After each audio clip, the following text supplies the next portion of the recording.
Thank no, you so much. Justin's getting attacked. Justin is getting eaten by Pepper. That is so funny. Not funny. Oh my god. Perfect timing. A little funny. Okay, Wow. Alex, now go. Hello, everyone, and welcome to I. Thank you so much for joining us. It has been a hot minute. Everybody had like things going on. I had sleep problems. We had family issues. We had children issues. It's fine. We're fine. It's fine. So now we're here. Does anyone want to enlighten our viewership of anything that you did while we were gone? Any new shows? Any new adventures? Does chat want to hear about like my dishwashing thing I was talking about? Okay, I'll go. So We'll call it a hard meeting. For people of Initiative and Intrigues, I think we spent the entire time that the Kickstarter was open, not in Initiative and Intrigues. I think the last episode of I was the Friday before the Tuesday that the Kickstarter went live. But the Kickstarter went splendid. We ended up raising like 16,000, right, Justin?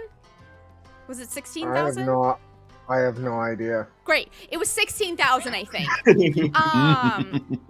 And so that was way more, and it was almost 400 people. It was like 384 people or something like that. Ended up being the total count of people who actually signed up. Like, we're like, hey, this girl's cool. Let's pay money for her bullshit. And that just blows my mind. I looked it up. That is enough people to fill 2 full theaters in a movie theater. Like the big movie theaters, that's enough to fit 2 full movie theaters. And I was like, oh my god. I looked up like crazy. Like how many people is 400 people? And they gave me like some statistics. The place where I saw Good Charlotte play in 2016 is a room that has the capacity of 400 people. So I basically filled an auditorium with people who wanted to buy my shit, which is I like can't even get over it. In fact, whenever I was writing the thank you note, Max had to tell me, Alex, you need to thank them for the money. Like, because I didn't mention the money. I just wrote all the stuff about how many people backed it. And then he was like, you need to like say thank you for the money too. And I was like, oh, right, the money. Yeah. 16,462. Oh. That's crazy. Congrats. 386 backers. Yeah, it's so many people. I was one of them. Yeah. So that was really, really exciting. I cried several times. I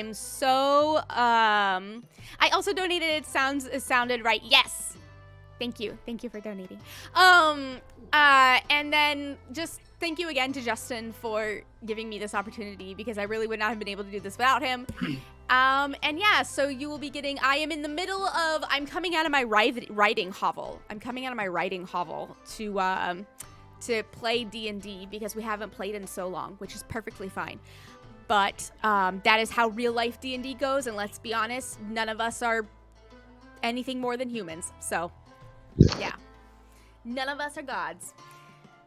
Has anyone else... hang on. Listen here, you little mortal. I'm working on it. The truth is, Pepper is the reason why... No one tell the underworld. Don't tell the underworld. The reason why Justin is so powerful is Pepper. Pepper is his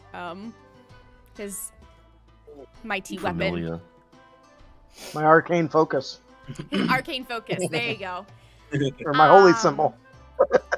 Besides that, I think I did mention one of the reasons why we haven't met for so long is that, which I'll just share this about our life really fast. One of the reasons why we haven't met for so long is because my dog, Pepper, started having seizures. He's 15, and I have been waiting. I've been kind of like feeling very lucky to have him be 15 and have like basically no medical issues. And so one day, he just had seizures, like literally, directly before stream, he had a seizure, and then I had a vet appointment scheduled for Saturday, and then the Friday of I&I, he had 2 seizures. So I was like, I'm going to the vet. And it turns out, my dog got poisoned. Something about the food that he was eating, his liver levels were elevated, his proteins were elevated, and that is the reason why he was having seizures. No, we don't understand why it's seizures and not throwing up. No idea. Pepper just, But that is one of the reasons why we have gone so long without I&I. So I apologize, but my dog is my child. I love him. Fur babies. Fur babies.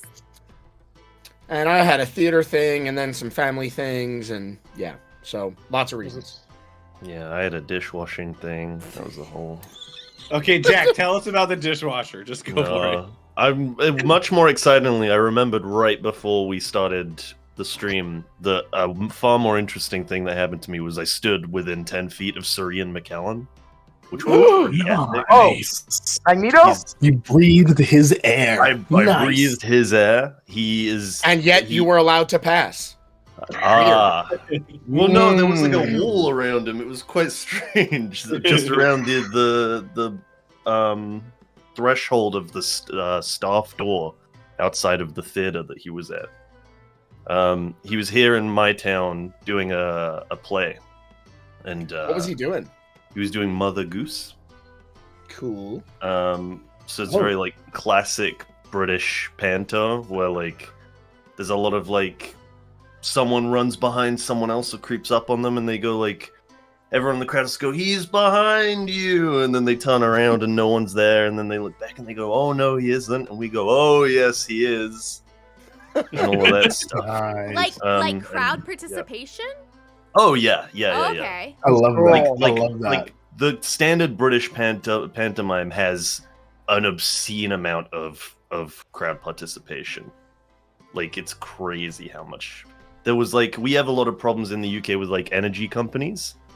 And that was one of the things, like at the beginning, the guy was like prefacing everything, goes, anytime anyone says the energy company, you will have to angrily yell, "The energy company!" And so anytime reminds anyone me of said the- that throughout the whole performance, we had to yell it back. Reminds me of those Love that. Renaissance Yeah, theater shows. that's also what I'm Renaissance fairs. thinking. Yeah, it's just like that. Or Which they're was just he? like that. Yeah, he Right. played Mother Goose. Sir Ian McKellen. It was very As one nice. does. Awesome. That is super fun. I actually didn't know that was like a thing outside of Renaissance festivals and being stupid. It's like a real British staple. So the It's- only Yeah. it's Yeah, classic. British theater is weird and fun as hell. Yeah. Man, Justin, you should go and then report back to us whenever you go to the UK. Yeah, come You know on, what? we'll go see a panto. So one of my well, I think we briefly discussed about us maybe meeting up with you. Maybe that's what we do. We go for a panto and maybe some dinner or something. That would be really cool. Yeah, sounds like Just doing a pint. Yeah, one of the yeah, Pinto. a one of- pinto. I'm told that one of the secrets to traveling and having a good time is to ask the locals, "What would you do tonight if you could do something?" Because they don't typically they find stuff that's not typically. You're not just tourist stuff, right? It's the authentic experience. Yeah. Well, I hope it's gonna be fun. We're excited. I was talking to Alicia about Nice and how like Paris is really cool. Paris is cool. Paris is fun. But they kind of hate tourists. And they will pickpocket you. Like they will take advantage of you. But if you just take the train down to Nice is almost like just as big as a city, but they're so much nicer because they're always drunk. They're just always drunk. Like Nice was just amazing. I loved being in Nice. I remember whenever I went there, there was this old man who I had bright red hair at the time, and there was this old man who said something about my hair in French. And so I looked back at him in French and said, "I actually love my hair color. I want to dye it many more colors." And I said it in French, and he was like, "What?" And we were watching this cello player this cello player play music, and that's how we had been next to each other. And he was like, "You speak French?" And I'm like, "Yes." And he's like, "Are you American?" And I'm like, "Yes." And he was just so happy that I spoke the language that they ended up playing a very like swingy song, and he ended up like giving his cane to his wife, taking my hand and dancing with me. I mean, this man was probably tipsy. I mean, he was probably like 70s, 80s, an old man. But I danced with an old Frenchman in the courtyard, in the main courtyard in Nice, to a cello player. Yeah, and that is one of my favorite memories. One of my other favorite memories from France is we went to a confectionery, and there was a chocolatier. I was asking in French, "What is your best chocolate?" I love chocolate because I love chocolate. Because that's true. I love chocolate. And I was asking it in French, and everybody else was speaking English because all my classmates weren't speaking French. I was like the only one. And he actually saw me trying to speak French with him. And he ended up taking me back and showing me how the French ferment their chocolate, because it's different than how Americans and Europeans and like English people do it. I didn't understand a damn word out of this man's mouth, but I was in awe. Like, I was just like, oh, like little stars in my eyes. It's so lovely. It's so lovely. The French are actually really, really lovely people. And I'm really glad that I'm able to speak the language and like understand what they say. I was gonna write you guys up a little sheet of like things to say, like little, and like how to pronounce it. Because whenever you look at the words, they don't pronounce the way that they look at all. Oh no. I was looking into like different apps and stuff that can like take in audio and then regurgitate it and translate it live. Yeah. I don't know how accurate they are. I will say Google Translate is actually pretty accurate in French. It won't get the order of the words right. So like if the adjective is supposed to go before or after, it won't get the order right, but it will get the gist across. Make it sound like the same thing with Japanese. Yeah. I learned in Italy, when you have it, you can do the camera one where you point it at something written in whatever language and it'll translate it on the screen. Yeah. That saved my ass in Italy a couple times. I was like, I'm sure. I don't know. And I held it up and I was like, somebody else told me about it and I did it. And I was like, this is amazing. I can do anything now. Future is except for talking to people. I work for a very German company, and sometimes that helps me out when I get like something. I'm like, crap, this manual is in German. Hold on. Okay. Yeah. It's good stuff. So if you are a European watching this, I'm sure there's not people that are Europe watching this live because it's fucking audaciously late as Jack yawns. Sorry. Perfect timing. 10 out of 10. But if you're watching this on YouTube and you live in the European region, you should definitely leave Justin, because I don't think have you ever been overseas? Overseas? No. I've been to Canada and Mexico. That's pretty much it. So exciting. So you should leave some places, some food. Leave some food they should eat. That would be a good idea. Mm-hmm. I like it. I will do that. All right. Also, so who remembers what the fuck we were doing? Playing D&D. Yes. I win. What do I get? My notes from last session are actually awful. Which is not really how I normally do. I wrote literally 2 notes. Fomorian Empire was created by goblins, but could never really organize, and Mind Flayers have taken that shit over. Like, that's what I have written. Yes. We were getting a lot of information about going there to try to get some info. That is what I recall. I didn't do my usual watch the episode beforehand because I didn't, and I don't remember nothing. Oh, So- also, is the Bardley link up? It is. I put it in the chat. Yeah. So on So our... I have Okay, go ahead. I have some notes. Our last episode was during a festival in Lillington. We learned that Aurora knows about the world's obituary. Anake was playing with the kids. Lewin, my handwriting is atrocious. I'm sorry. Leo is definitely part of the society. There's talk of us buying a possible home base in Lillington. We went and got drinks. Brooke is dressing up like Danny Zuko. He's going through his edgy phase currently. Let's see, and then we begin our traveling, and that's when we get into all of like the knowledge about the Empire being created by goblins. But another race came from the Astral Sea and landed in the Goblin Land and manipulated the goblins into taking control of the Empire, which happened within the last 30 years. And the Mind Flayers were only discovered by spies about 2 years ago. Mind Flayers started experimenting on the sentient species. Goblins realized they were being gaslit, and then they revolted, and that has stopped the production of the life lilies. Information is required on how to deal with them and how to help the goblins, which is kind of our initiation assignment for the world's obituary. Yes.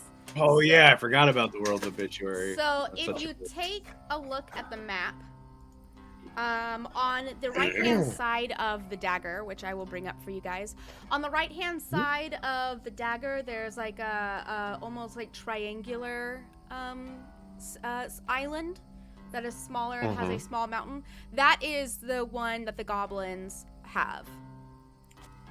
That is where the goblins are.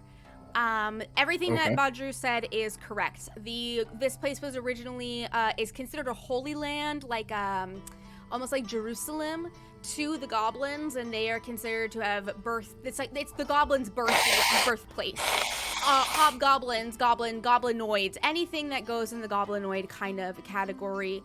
And there was a starship that was full of mind flayers that came in from the Astral Sea and crash landed there. And they began to manipulate the goblins.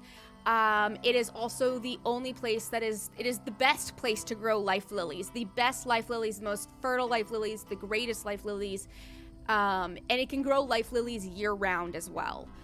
It doesn't, because of where it's situated, it's basically like the same amount of cold all year round. So they can grow, so it's not just a season of life lilies like Lillington. All of these things kind of culminated to the goblins uprising against their overlords that have kind of overseen the city and have kind of taken over this land, which I named and then promptly forgot what I named it. I can look it up. And so whenever except that does that. That's really annoying. Whenever the goblinoids revolted, they were kind of suppressed, and now there is an uneasy tension that the world's obituary doesn't necessarily understand what exactly is going on, and they do not like not understanding. So they wanted you guys to infiltrate and be able to tell them Ferorian. It is the Ferorian Empire. Yeah, that's what I have as the The name. Ferorian Empire. That's what I named it. I looked it up. You said it just as I saw it and was like trying to decode my handwriting. Like, it looks like Ferorium? Yeah, it's the Ferorian Empire. And that's I said Feroria. Fomorian Empire earlier, and that was not did. correct. Yeah, but I said Fomorian, and that is absolutely not correct. It is Ferorian. That's what I have written. But that is Feroria, and that is the Ferorian Empire. And the Feroria is the goblinoid term for basically like land of my mother. So, yeah. So, It's a goblin motherland. yeah. It's the motherland. Yeah. So essentially what was happening is after you guys left the sweet Anake in the hands of Tom and in the hands of Aurora and protecting Lillington, you all were heading south towards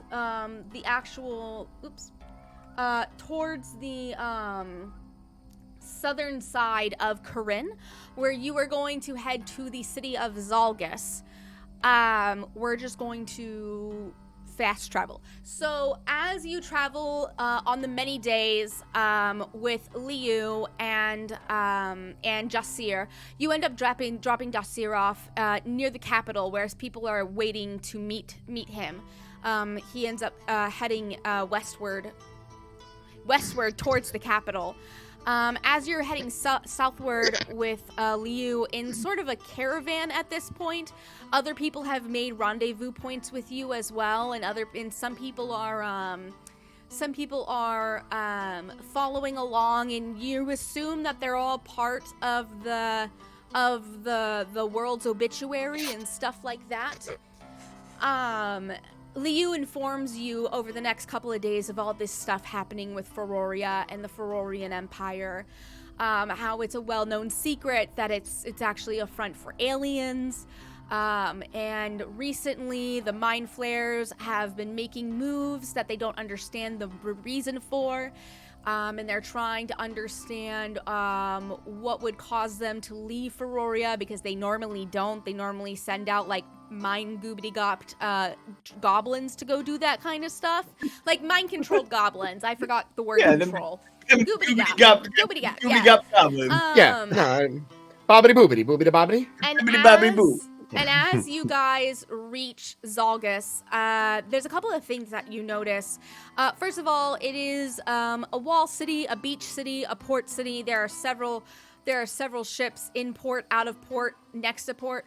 But also, there is a very large spire that kind of goes up.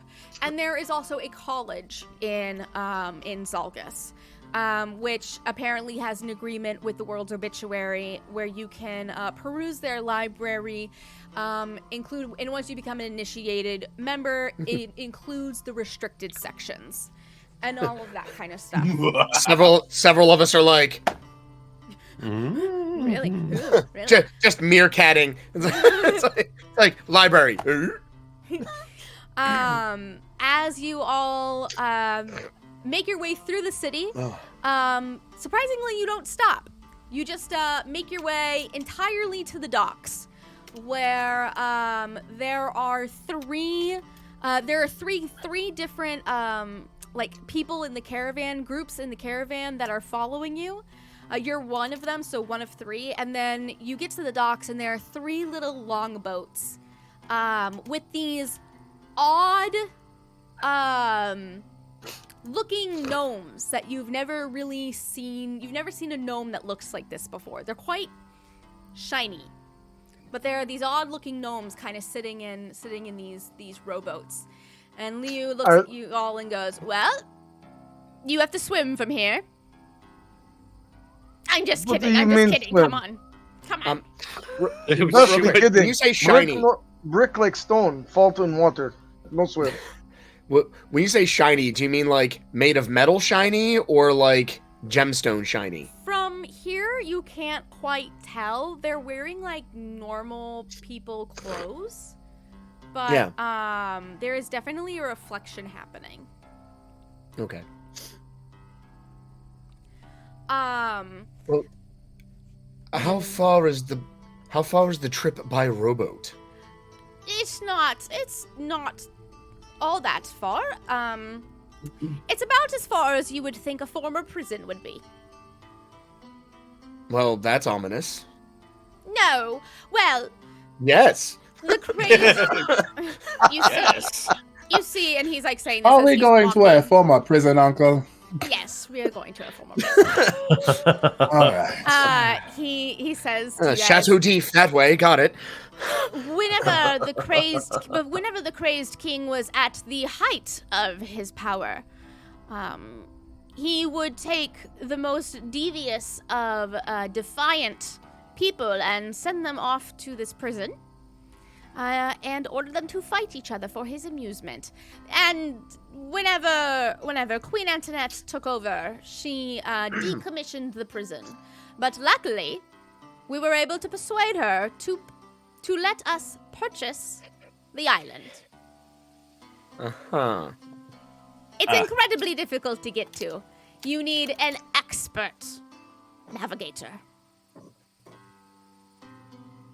So you're coming Thank with us goodness that we have you. then. Oh, no, I'm not an expert navigator. They are. And you look down at the little thing in the boat, and it looks like a... How many of you guys have ever been in accordance with, like, enchanted, like, sentient things? How many Like of a hat? you... Like, not like the hat, but like a, You mean personally or our characters? Because that's a very different. No. Your characters. How many of them have run into something that is, a modron? construct? Have they ever run into a modron before? I'm gonna say no. No. I've ran into a talking box once in real life. That was weird. Wait. Guy 12's crew were Modrons. Oh, I yeah, read that's that true. a minute Yeah. ago.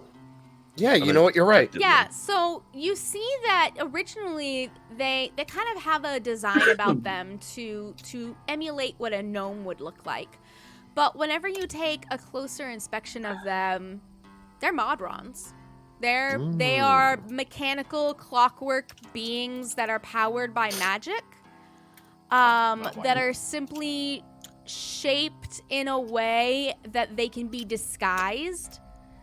But understanding enough about Modrons, you understand from watching the Modrons on the ship, you understand that they are very precise. Modrons are a very precise race. And so Order, very important for Modron. Order. Order. What are you trying to order? Liu climbs onto one of the boats, and the two people that were kind of following you climb onto their boats. Liu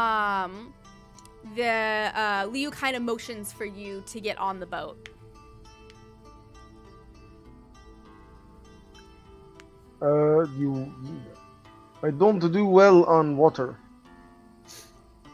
Oh no, Rick it sink. will only be. You won't be in the water. You'll be on the boat. Surrounded by lots of water. Mm. So this is actually one of Brick's fears. Yeah. It just But hasn't really come up yet. I would like to ask the question because we talked about this, God, like a year ago, maybe more. Does Liamon's tiny hut move with the boat, or does it stay in place? I forgot what we ruled on that. Max, get to work. I know. I forgot what we ruled. I don't know if we ever came to a conclusion on it. I think we were like, we'll get back to this, and then just. I feel like it's gotta be like... It's gotta move with, surely. I feel like it would depend on the size of the thing. I have the size of heard the craft. solid arguments both ways. Yeah. We're gonna say, for the sake of the story, that Liamon's tiny hut moves with the object that it is on. Well, I mean, technically, the assumption is that I would make the assumption that the mortal realm and planet as a whole is flying through the solar system. So, Yeah.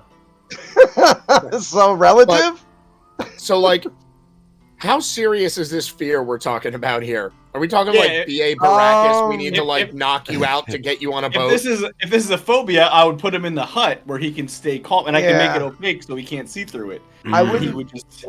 He's not irrationally afraid, but water in brick, no good.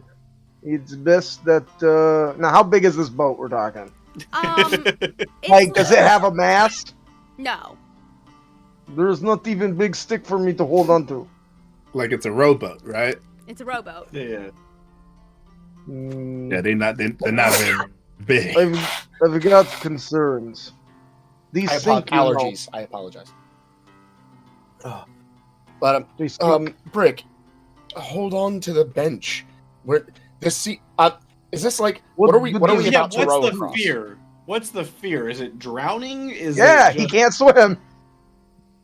He can't swim at all. No, it's okay. So Oh, what are yeah. we is it like a channel? Like is it a lake that we're going into? You're Like what? essentially going to swim out into a bay, and in the Okay. bay there is an island.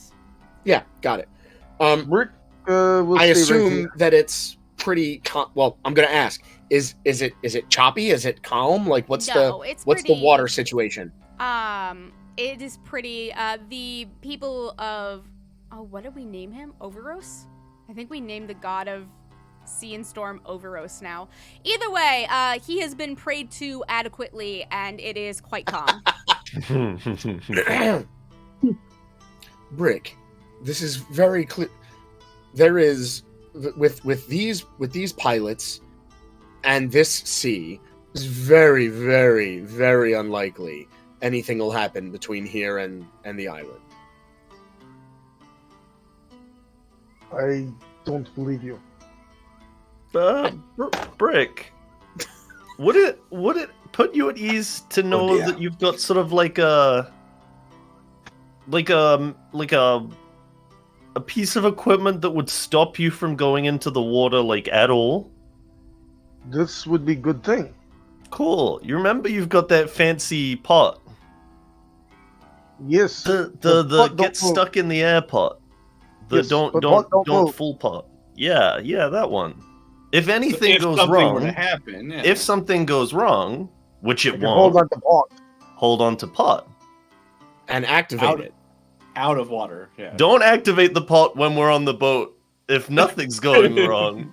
But if something goes wrong, as unlikely as it is, clicko activato, you're safe.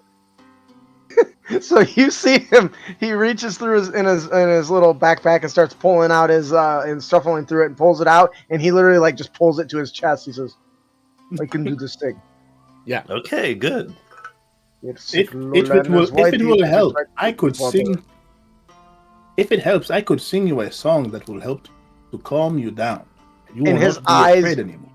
His eyes begin to light up. Would you do that for me, please? I will do this for you. And you Absolutely.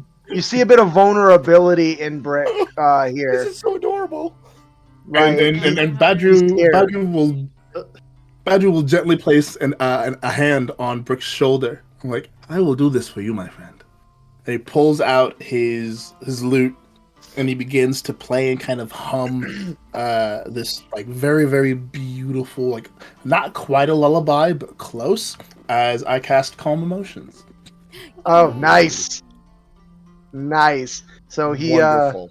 he kind of relaxes a little bit and he starts kind of rocking back and forth, standing next to Badru and holding on to his magical handled pot, and is a little more calm now and will enter the boat. All aboard. God, I swear to God, if we get attacked while we're on this thing, He will never trust us ever again. 5 minutes later, the tentacles come out of the water. fucking Kraken bust out, man. It just comes up to flip the boat. And then leaves. It boops the boat and takes off. Giant You guys- tentacled cat. Have you ever Prankster seen Kraken. Robin Hood Men in Tights? Yep. Little Mm. John falls in like a puddle of water and Yeah. flails. Captain, That's I'm what drowning, I'm drowning. that's what's gonna happen. All right. Oh my goodness. Wow. Yeah. So as Oh goodness. the Modron kind of uses the oar to shove off, you actually notice that the Modrons, as the Modron is rowing and making sure that that you guys are making it to the island, it's like its arm is spinning 360 degrees, so it's going 360 degrees, 360 degrees, 360 degrees, because it's a robot, so it can do that kind of stuff. And it leads you I will never get all used to that. to an island. Ooh, look at that Oh. fancy line. I totally thought she was gonna say he puts his hand in the water and his hand spins and it becomes a propeller. Yeah, that's kind of where that was going. One Oh, hand that on is either so side cool. just goes. This map is I fantastic. recognize Yes. this art. Thank you. Yeah. This is incarnate. Yeah, it sure is. Yeah. As I do the, love me some isometric maps. as you kind of pull up to the small dock area, you notice that there's quite a large amount of very sharp, rugged rocks, not only protruding out of the island itself, but all around you. You would assume that you can't make it to this island on a normal boat, and the reason why you're not on a mast boat is because a mast boat would sink too far and would capsize because of the rubbing up against the rocks underneath. However, because there is this activity of rockiness, this island seems to have cropped up. On one side, you can see somewhat of a homestead kind of a thing, more of storage supplies and more crafting kind of places. On the other side of the island, that is not, it's not like super big. It's maybe like, I'm Texan, 2 football fields. It's not. I'm from Texas, like 2 football fields. It's not. That's 600 feet, Jack. It's not an entirely big thing, but one of the things that you do notice is that there is a not super large, but prison on one of the sides that has been converted into looking more like a keep. There is some kind of a dome, kind of a structure outside of the keep. And then towards the west side is where you see more of living quarters, more of where horses are. You see sheep kind of roaming the land effortlessly. They're not caged because there's nothing to cage. They're not going to go in the ocean. And you do see a few little sheepdogs, going ahead and having a little stroll with their charges. As Liu gets up and out of the boat and kind of goes to the boathouse, you can see that there is a specific spot on the side of the boathouse where that has been quite worn down over time, and Liu goes and places his cane that he sometimes uses. I will remind you guys that in times where Liu is feeling more comfortable with you, or in times of great stress, Liu has forgotten to use his cane. He places his cane in that spot, and you see him straighten his back with a couple of cracks and crunches, and you realize, oh, he's like old man fit. Like, you ever seen those old men who like run marathons? Yeah. He's Iroh after he busted out of prison. Yeah, essentially. Yeah. Essentially. Master Roshi when he buffs up. Yeah, very Master Roshi. And you kind of see him stand up, and you actually see the broadness of his shoulders. His robes are kind of parted, so you can see the angles of his pecs. And you're like, oh. He turns around to you and says, "Welcome to my home, the Wayward Island." You guys look over and you see Brick as he's like stepping casually. My friends, if we step too bloodily, I think we're going to sink. No worries. This island has been here for many, many generations. That Rick, just means it's have due. you never been on an island before? They do not have these in mountains. Fair. You know how It's many... makes a Technically, good all point. continents are large islands. What? Brick's head just. I never considered. Oh dear. Next I you're mean, going yes, to you are tell me right. planet Oh, is dear. round too, huh? Well, Baju kind of raises an eyebrow. That's ridiculous. next time. We'll just... But he's like walking on needles at this point, though. but he's kind of calmed a lot thanks to the support from Badru. As you guys enter into the area more, you now see that the couple of houses, the couple of structures kind of on this side of the island, are more warehouses. They seem to be full of like armor and different sorts of like weapons. And one of them is full of like lumber and different sorts of crafting materials, and then one of them is just full of books. Just a lot of fucking books, a lot of tomes, a lot of pages, a lot of scrolls. There's like an entire wall that is top to bottom scrolls. Seemingly, maybe a extra storage house for less important information. Liu walks over to the forge. And at the forge, there is an old dwarf man. He is shirtless currently, and he is basically wearing like booty shorts. He's almost wearing no clothes, and he is very, very, very muscular with a very long, beautifully braided, like intricately braided beard with several different like shells and different like gemstones that he's carved so that he can put his beard in the gemstone itself. And he has his hair up in a top knot. And he's this fire red hair. And he's just hammering away at something. He turns, goes, "Huh? You got some new ones. It's been a while since you brought some new ones to us, Liu." And he goes, "Well, no one's been quite up to par as of late." Up to par, I feel very inadequate. Trust me, there is nothing inadequate about you lot. That is what he is trying to say, that we are up to par. Now that is which is why we are here. Just I can't compete with that. That's all I'm saying. Everyone, You mean him? Yes. No, that guy is a specimen. Everyone, this is Bosco. Bosco is our Of course he is. lovely, indentured forger. What? Bosco looks at all of you, like, I yeah. did not see dent on him.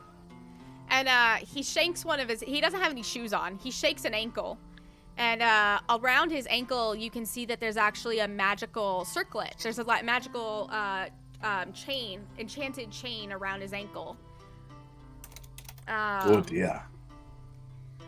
And he explains, I can't leave the island until I pay off my dues, which is fine, because I get to do what I love. Well, the thing I love second most. What is the thing you loved first? I'm glad you asked. I And might be smiles sorry that real I big. asked. But go on. Miles real big. He goes over to his forge and he grabs a piece of metal that is attached to something that's in the fire. It's got to be hot, but it does not faze him. He pulls it out, and it's a really nice, intricate, stylized battle axe. He goes, my favorite thing is killing big things. My second favorite thing is making items and weapons to kill big things. Chiron shrinks like a couple inches. I think you got problem. Why? Because there are much better things in life than just killing big things. Like wonderful music that soothes you in a time of fear. And he kind of does a quick glance at Badru. Or delicious, blushes. or delicious treats for friends. Or Everyone has their passions, Brick. It is true. I must be real honest. It's been real nice getting to know Anvia. Get to know the way of the forge, the way of creation. creating stuff seems to be much more satisfying than killing stuff, but I think I can like both. And he gives this toothy grin. I guess I can see points, but number one passion should never be the ending of others. And you hear a big wave crash, and he kind of.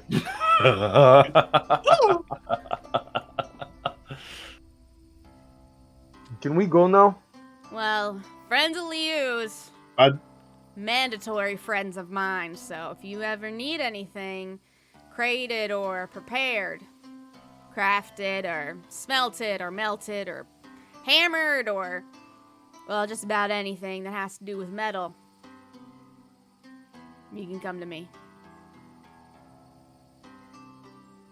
That's great. Can you build a bridge back to land? Oh, I wish I could, because if I could, I would be out of here. But there's a debt to be paid, and honestly, I should probably pay it. He goes back It's to probably a good idea. Probably back. he goes back to hammering out his battle axe that he's been working on. Liu says, "So, are you ready to learn the truth?" Of how to get home? I thought that was why we were here. The truth, not the home.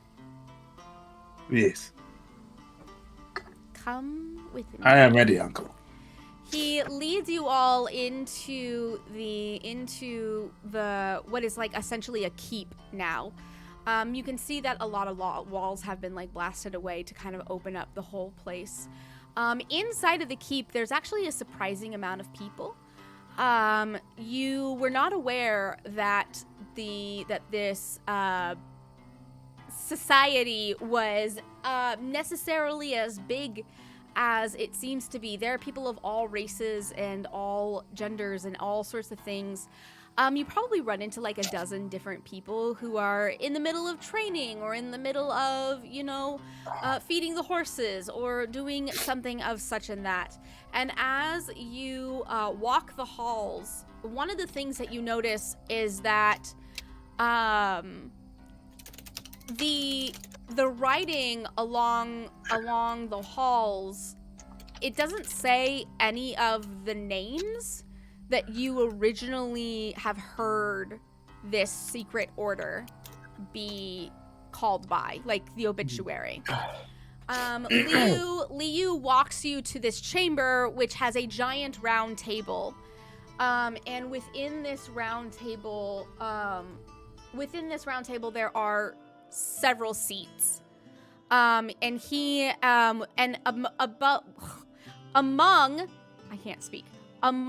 these several seats, there are 7 seats that are more regal, more elegant, different. And he goes over to the third one and sits down, and he motions for all of you to take your seats. Want us to sit here with you? Yes, these seats are fancy and also particular people's seats. Please take the seats across from me so I can see you. You can see me right now. I'm confused. Right. Okay. Is there like any Slow and loud. I was gonna ask if they were marked in any way. No. The other seats aren't marked. The only seats are marked are the 7. Wait, so there's more than 7. More than the 7. There's more than 7. I misunderstood. Oh, okay. Okay. Yeah, So did there I. are more than 7. There's just the 7 that are marked are, he said you can't sit in those. Yep. That's where I thought he was asking us to sit, and I was very confused. Yeah, and very same. concerned. Same. Got it. You have undoubtedly heard several names across several countries for what we are, who we are.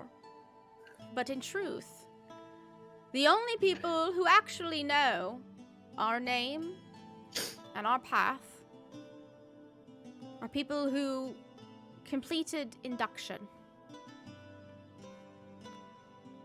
In order for you to complete induction, you must understand how the order is formatted. The order was founded after the Celestial Civil War, when it became apparent to us all, not me, I was not alive yet, but to us as mortals, that the gods were not perfect, and the gods were not able to keep us safe at all times. Thus, we must succeed where the gods fail, and maintain the balance of Oblorn to never tip into chaos again. We have been relatively successful. The Order is made up of 7 individual branches that have different names and ties to power. We mostly deal in the trade of information and the trade of human resources, but that is not the only thing that we are capable of. There are 7 leaders who lead the 7 branches. There is the branch of collection, the branch of negotiation, the branch of arbitration, the branch of assassination, the branch of infiltration, the branch of reconciliation, and then the final branch, the first branch, the branch of information. Why do you give your trees branches names? To more easily identify which branch we want at what time. They don't mean actual trees, Brick. It is a metaphor. Yes. I don't understand, but okay. We will explain later. You said that last time. Did I not explain later? I believe so, my friend. Oh, then you must remind me of what I have yet to explain, then I will explain it to you. Later. Later. Don't remember. Liu's just kind of like sitting there, like he's not laughing, he's not joking. Like Liu's just kind of sitting there. He goes, All right.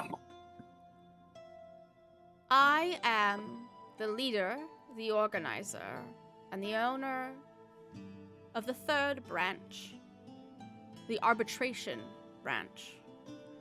My goal, and the goal of people who assist me,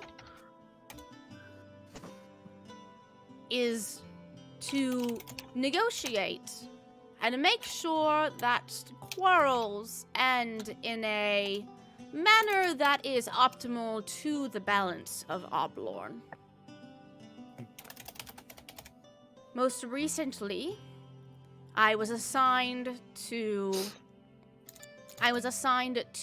the motherland of Jin, where I arbitrated between the fire giants and the dwarfs in order to reach some sort of mutual understanding of who gets what, when, and who gets paid where and why. And what he's referring to is a treaty that actually just recently happened that everyone would have heard of because it was a monumental treaty. Essentially what happened was a baby fire giant, like a kid, was taken down by a dwarven village and murdered. And the fire giant said, "This is our land." The dwarf said, "This is our land." And there was about to be a fire giant and dwarf war. And then suddenly, kind of at once, apparently they had like a tea ceremony. They chose, tea, whatever.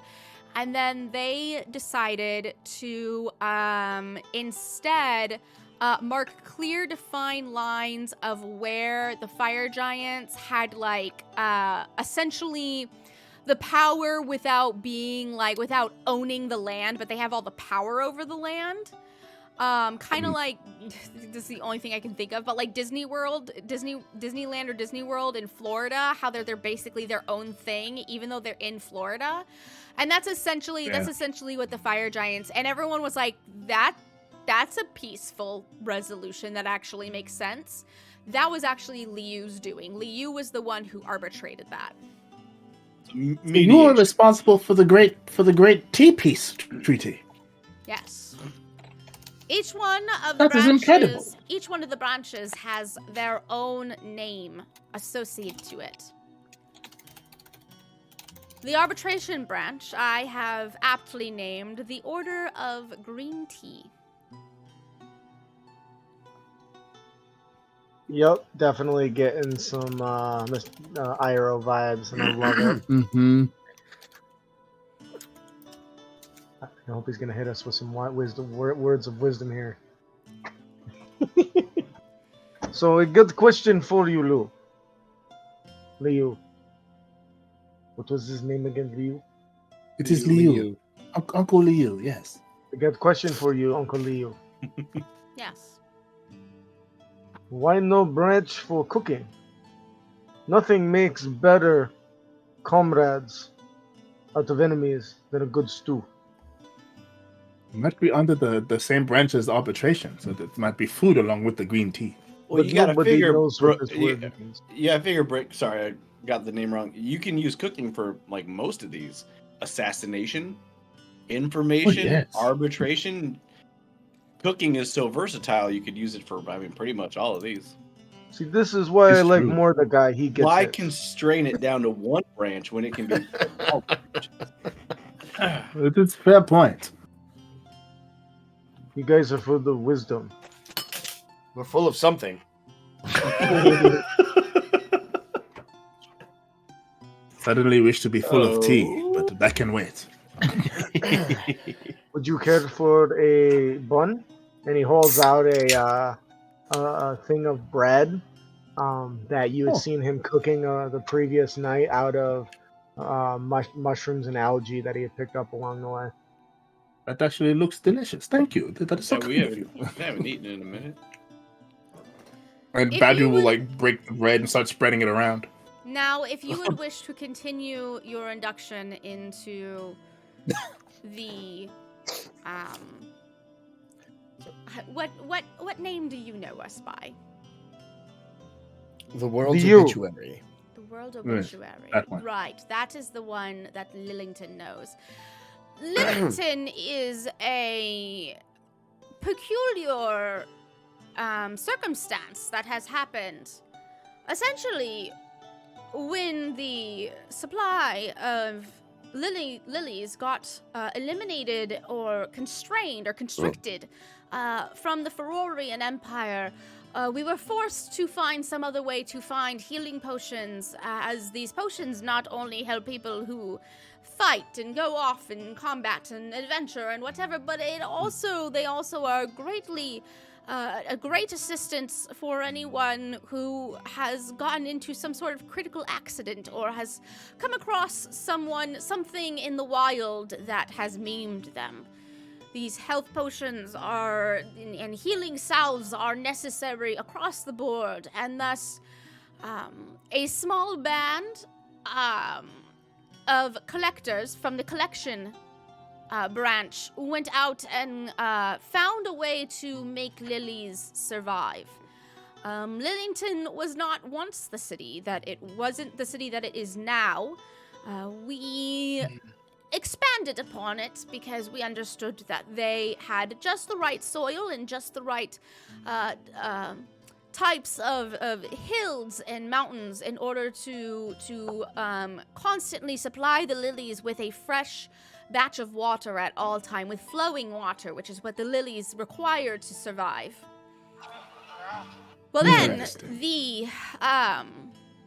One of the major reasons why Aurora had decided to, had become the de facto leader of Lillington is because she was defending Lillington from the mind flares. They would actually come out and seek and destroy the lilies, killing the lily farmers, and Aurora... Oh no. Aurora could not stand for it, and so Aurora became Lillington's defender. When we realized our error and our unfortunate circumstance of creating a more dangerous village for people who were not originally in danger, we decided to set out Faye to assist with his daughters, essentially adding more protection and more obfuscation from the mind flares. However, it's not all every day that you see an Eladrin just strut on into town and decide to open up a shop and be successful even though no one trusts him. So, at some point, Jasir had to come clean that they were getting a little extra help. Whenever you travel outside of Lillington, whenever you travel outside of that area, you are going to find almost no one knows the name, the world's obituary. They all know several other names. Different names for different branches in different places at different times. It keeps us obscured.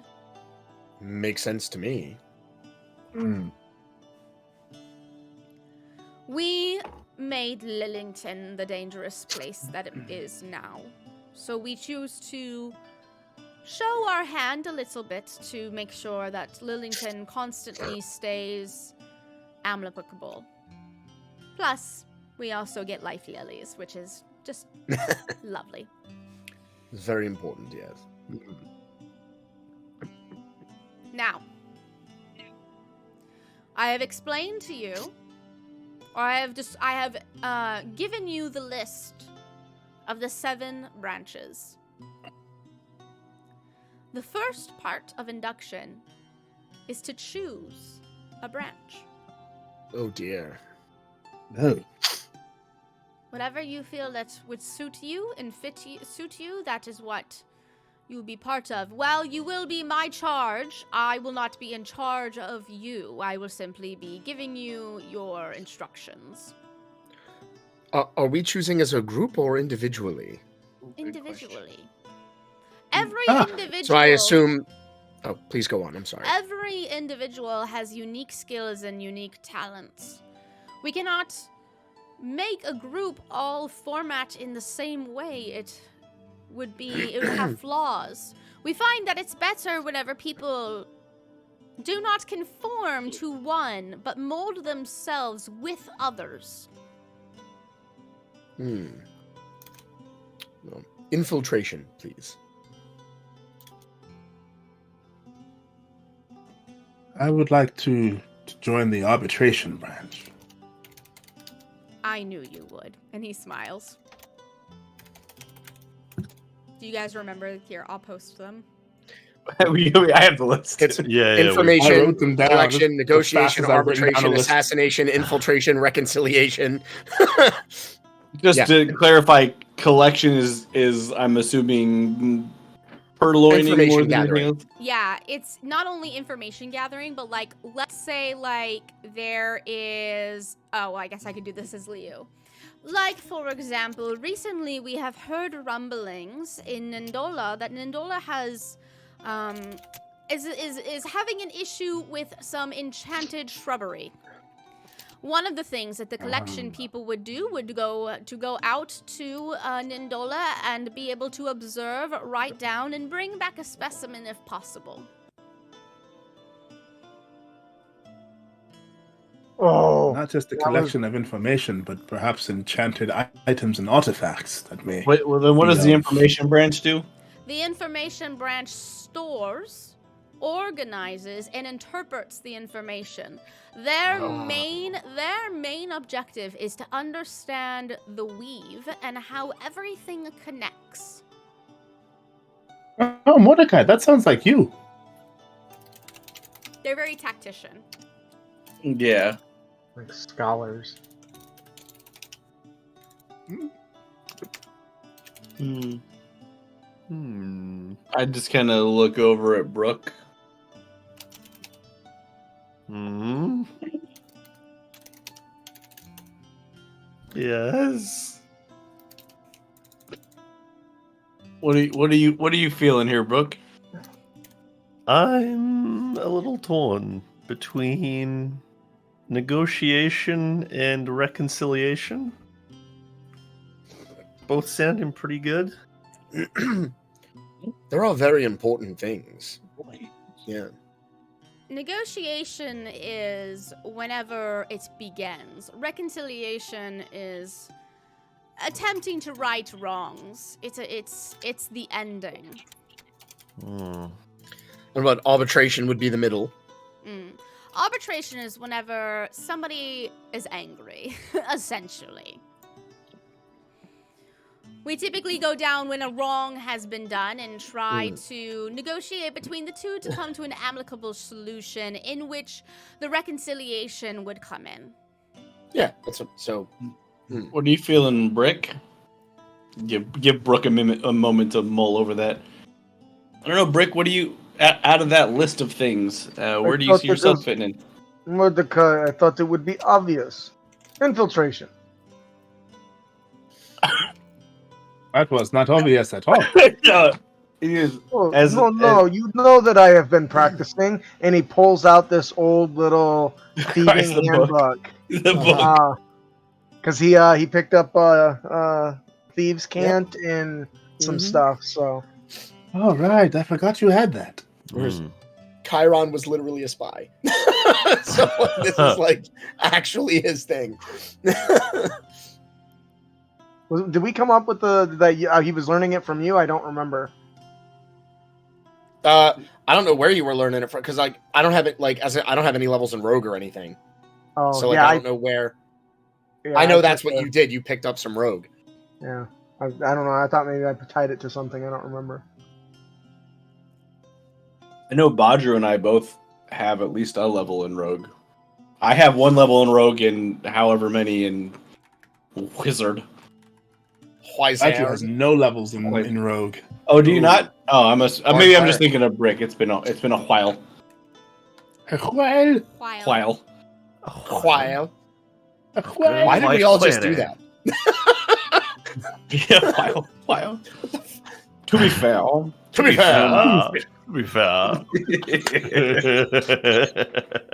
It's time for cool quick. So, Brick, it seems like you and Chiron are going to be spending a lot of time together. Would it be better if I? Would it be better if I joined other crew? No, you should do. You should go where your heart takes you. Yes, exactly. Mm-hmm. Yes. It is my. I'm getting the feeling that, just like we all have our different skills, and some of them overlap here and there. There's no problem at all. Although I could see you doing the idea of collection seems pretty interesting for someone who enjoys finding new things and recipes. But you can't and eat like all of it. You have to bring some of it back. That just means collect enough so that you can eat some, but you have to bring some back. You can't eat all of it. That definitely sounds more fun than walking slowly. I mean, plus the two best ways to get information out of people is cutting their hair and cooking for them, right? You've been collecting recipes, so that's like information and collection. You've got two great options right there, buddy. It is true. You curate recipes well. Okay, so here's what I do then. I join collection, but you all don't. I don't want to leave you. Yet we're still going to be a team. But we're different branches of trees. The tree branches. We're all part of the same tree. Part of the same tree. Yes. He kind of looks at confusion. He looks down at his book, pulls out his cookbook, looks at him, back and forth. He says, It's like different parts that make different ingredients making the same stew. Cooking is my life. I like this thing. I guess. Yes. He looks back at the book. He's kind of. You can see he's kind of struggling a little bit. You, And then you he don't jumps a have to little give up one for the other. I mean, you can still. Yeah, there's no. This isn't that kind of a choice It's where you not? must forsake something. Oh, You're adding a spice to your current recipe. You're not changing the Yes. recipe entirely. I get this thing now. Okay. You are emphasizing one particular flavor. That is Oh, I like what you just did there, my friend. yes. You see, I understand the cooking as well. So now, collection is good for I keep what I find, or am I You collecting? keep some of what you sign, and then you collect it for the order. Probably depends on the Made mission. an order. Oh, I'm man. not that order to cook. Who needs something? We were so close. So close. Lost him right at the end. All right. Damn it. Every situation's going to be a little different. Just like every customer at a restaurant's going to order something off the menu that's different. It's going to be different every time. This sounds very exciting, my friends. I will make good meals for you. All right, Brooke.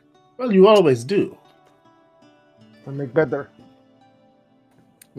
This is like that situation where we're at the tavern and you say, "I'll order last." You all go. Yeah. What if I just go crazy and go assassination? What if I'm just that? Could be fun. I don't think anyone here is going to judge you. No, Sometimes not at all. Sometimes assassination is required. It just is. I'm sorry. I'm not that idealistic. I feel like it's it fits with my new brand. You know, I'm like the cool new Brooke that everyone loves. So We always loved you. I feel like it's more like getting Coke Zero when you want Coke. This is spicy Brooke now.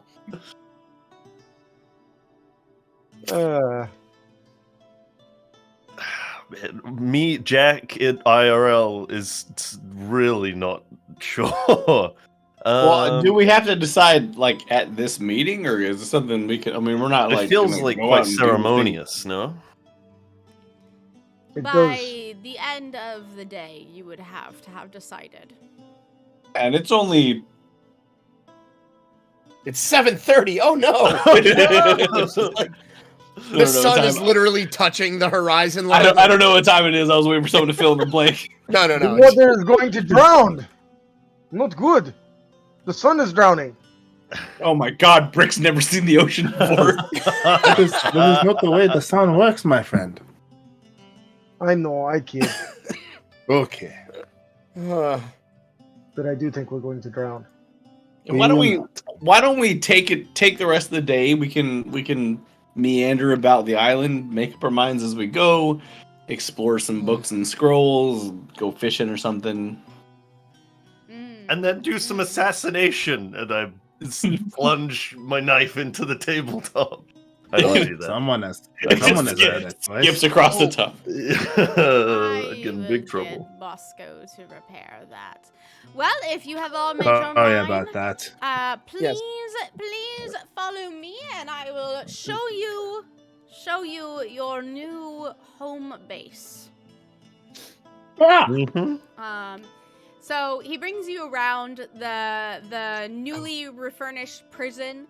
There are several, kind of like the entirety of the second floor is just like personal rooms that you can either keep stuff in that will stay enchantedly locked and they only open to basically you saying something like a password. Whenever you guys are initiated, you'll be assigned a room that you'll be able to store stuff in.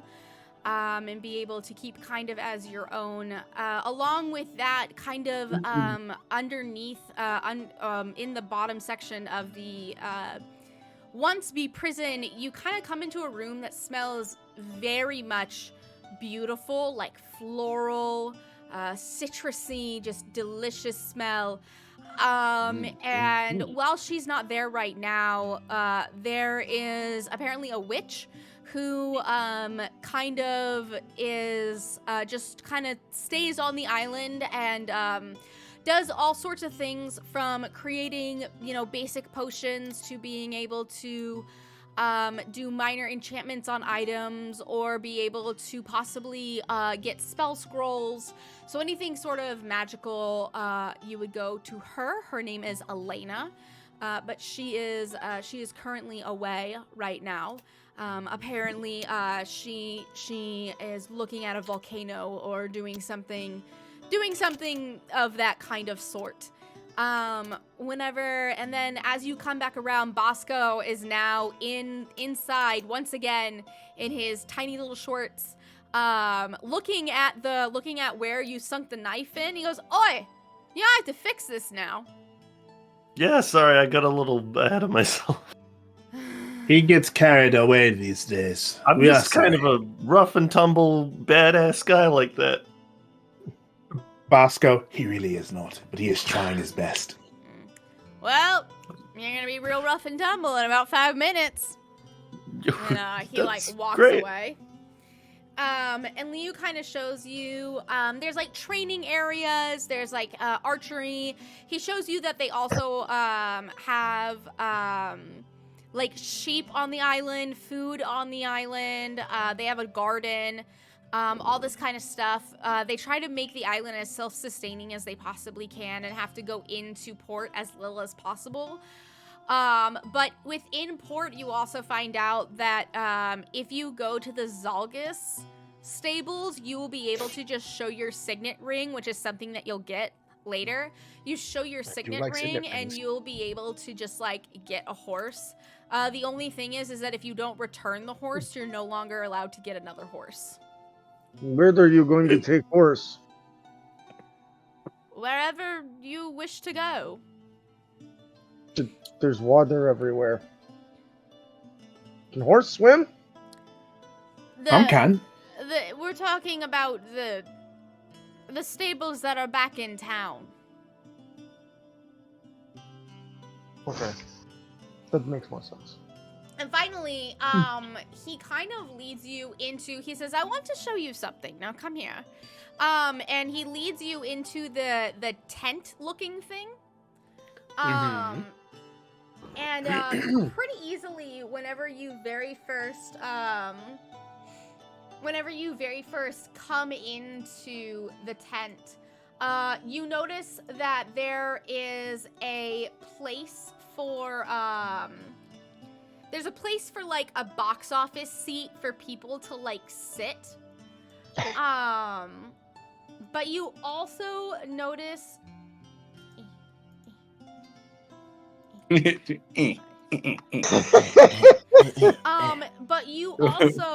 one of the things that you also notice, this is not working. Is that this is a very large, open, kind of dirt gravel pit. And whenever combat, and whenever he kind of starts walking off this ice and off into the center. And as he's walking off into the center, he says, "Now there are 2 more things that you must do in order to complete your initiation into our order and finally learn what exactly it is that you are committing to." And he turns around. He says, "The first one, or the last one, is to bring back a piece of information that we do not already know about the Mind Flare. I've said this to you before." Yes. The first one, and he takes the 2 sides of his thing and drops it to his sides. Oh my! Whoa, Brooke, you're up. Defeat me. Now, Bye. Is this really necessary? I do not think we should fight on island. It might sink. Uncle, you are very scary, and I do not wish to fight you. Oh, please do not worry, my dears. You will not harm me. That's why It is we're not us worried that- and don't want to Why fight is you. You that we are concerned about. Why is Liu token a black dragon? Oh, because I didn't have a token for him. He goes, and he gets into like this kind of a position. He's like, Oh now, no. show me what you are capable of. I just give Brick a little push. All right, Mhm. All right, Ben. you got it. I go Are first. we All Yeah, yeah. initiating? Are we doing Go the get thing? him. Like, what's... Okay. Oh, yeah. Push Brick forward. No, you got it. Nah, you got it. No, you got it. You can. So You this can. isn't necessarily. I just want everyone to know this isn't necessarily a fight. This is Yeah. so that Sparring. you guys can impress him. So the point is to be the most flariest, powerful. God damn it. Oh, well, when you put it that way. We're just trying to show off. Yes. I thought Well, it was a then fun this way is going get to be back very into fun. Descriptors. Okay. Let me go ahead and put this in. Oh, I didn't get it to work on the thing again. I do not know how to do that. I'm sorry. Oh, you're totally fine. You have to have your... If you have your token selected when you roll... Yeah, I do. I don't know why it didn't Yeah. work. Oh, that's weird. Hmm. Yeah. Oh, Yeah. yeah. I don't. I rolled an 18, but it didn't show up. I guess I got it. So I could click my token. Then do it. Yeah, I clicked mine, but it didn't pop over. That's odd. Here, I got it. There you go. How you doing? Is that as an action? That's a bonus action. Okay. Oh dear. So everyone boy. get So ready to I- fill your eyes with your character sheet. Oh, Yeah, yeah. man, I've Y'all been don't looking know at this yet. in a long time. Yeah, There's some Jesus. shit.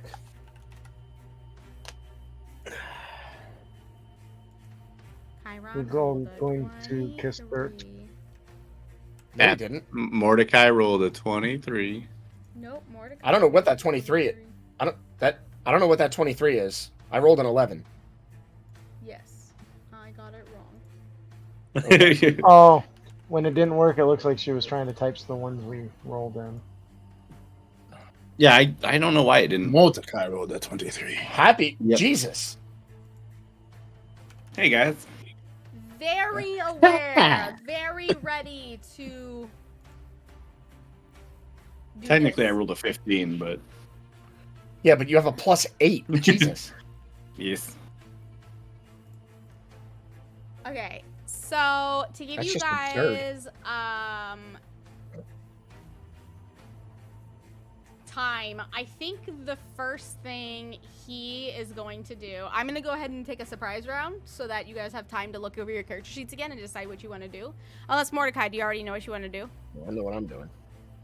I mean, I sorta. I don't want to fight him at all.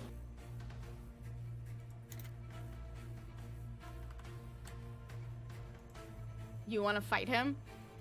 No, I said I don't want to fight. Like Mordecai is just kind of like, oh, I don't really want to like. I'm totally fine with him getting the surprise round first if everybody else is. Okay. Yeah, I think so. Basically, this is an initiation, right? We're trying to showboat and fight him and show my strength. Yeah, Yeah. This isn't but like necessarily- in character, I'm just kind of like, oh, I don't want to fuck you up. Like let's wow, no, we're not really gonna fight, No, are we? no. Like we're gonna like hit gloves. Mm-hmm.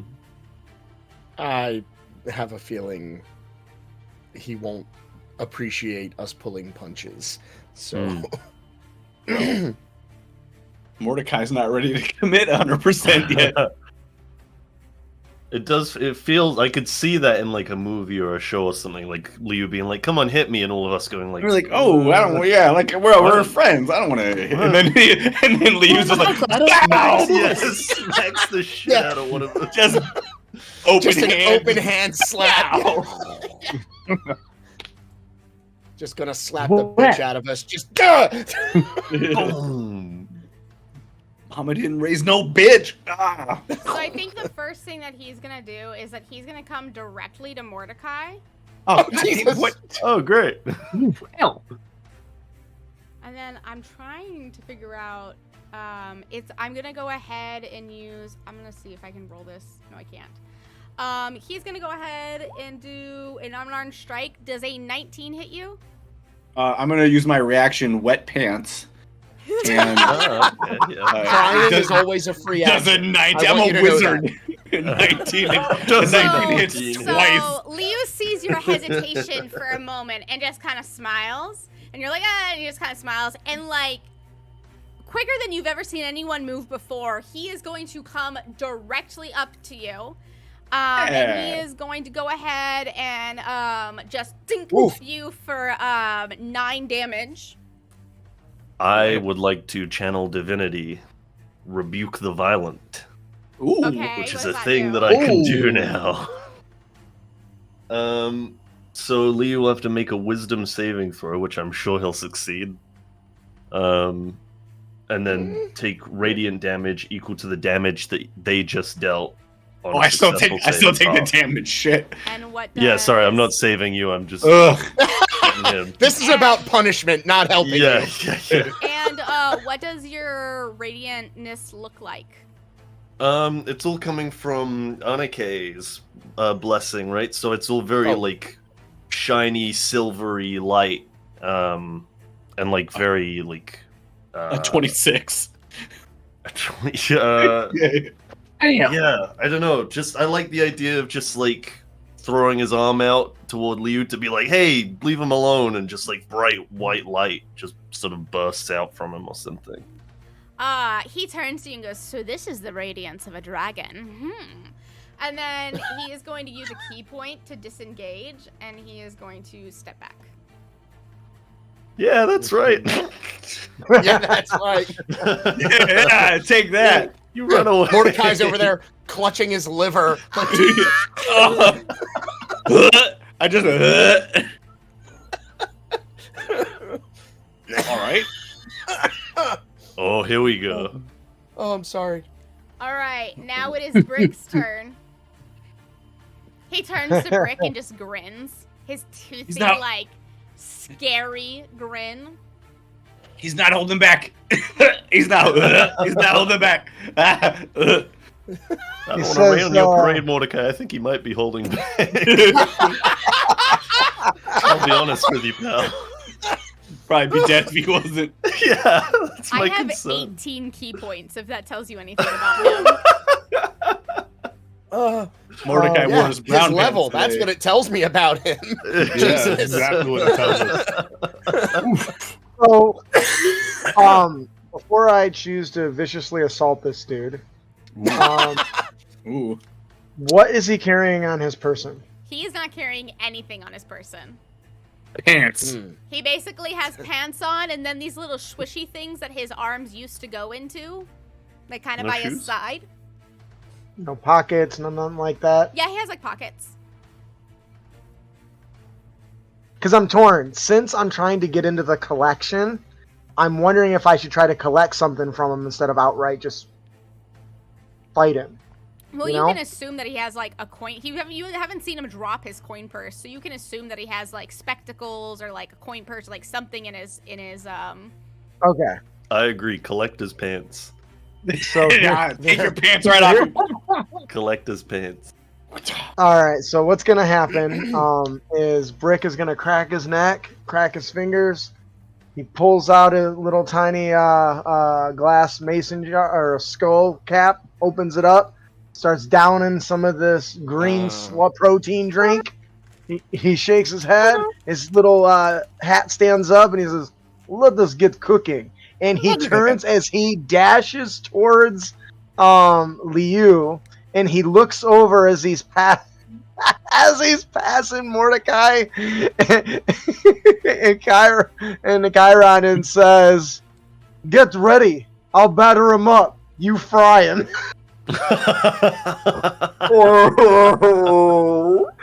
And so he's gonna rush. Since I did start my rage, and I choose to frenzy. I think when you go into a rage, yeah, I can choose to frenzy. All right, so he's going to use his movement speed to move, and he looks like he's gonna reach out. He's got his his big pinroll in one hand, and he raises up as if he's going to try to wrestle him and grapple him, but actually he's going to try to pickpocket him so he can collect something from him. Oh my god, I love this. I love everything about this. All right, the first thing that I want from you is a performance check with advantage because you have other people in the situation and everything helping you with that performance check. Thank God.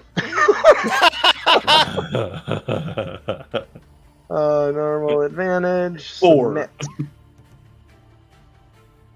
Well, guys are nothing but a distraction. Slightly better than a 4, I guess. Okay, and now go ahead and roll sleight of hand. Oh shit! I just realized I had actually skilled in it.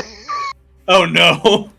I took stealth instead. Oops. Oh well. Oops. Here we go. Well, it's a challenge I'm gonna accept. And I do have an inspiration point here, so I think I'm just gonna go ahead and assume I'm gonna use that. Everyone does have inspiration from last time, by the way. Yeah. Oh, that's right, yeah. Okay, please. You've already let me down with the showboating. Here we go. Oh, come on! So you go to pickpocket him. He just ignores the frying pan, and he just grabs your arm and twists it the wrong way. And he goes, "Very clever." And then he is going to You put gold in his pocket on accident. Yeah. I gave him my 11 spices herb recipe by mistake. Gotcha. Wait, where's my gold? Oh, damn it. Yeah, he's wearing your watch now. Yeah, what the shit? Someone put shit in my pants. Ah. How did you get my frying pan? Oh, goodness. Yeah, Your backpack is on he's him. gonna kind of go very clever, and then shove you away, and then shove you away, and then he like kind of post up. Is that gonna be your turn? Yes, I think that's everything. I feel really sad right now. No, that was a good shot. He takes 1 foot, angles it towards Badru, and then shifts his whole body towards Badru. Uh-oh. Come on, nephew. He knows the initiative order. Oh no! How does he know? This is so meta and terrifying. Yeah. Badu takes a deep breath, and then closes his eyes, and then as he exhales, he opens his eyes, and his eyes are glowing bright like starlight. And as his eyes glow, these starlight wings protrude from his back as he activates his divine soul. And as that's happening, he's pulling out his oh my god, his lute. Thank you. And he's got this he almost looks nervous for a minute, and then he gives this big kind of Cheshire grin at Liu, gives him a wink, and then turns to Chiron and starts playing. Hey, we don't like this. Rock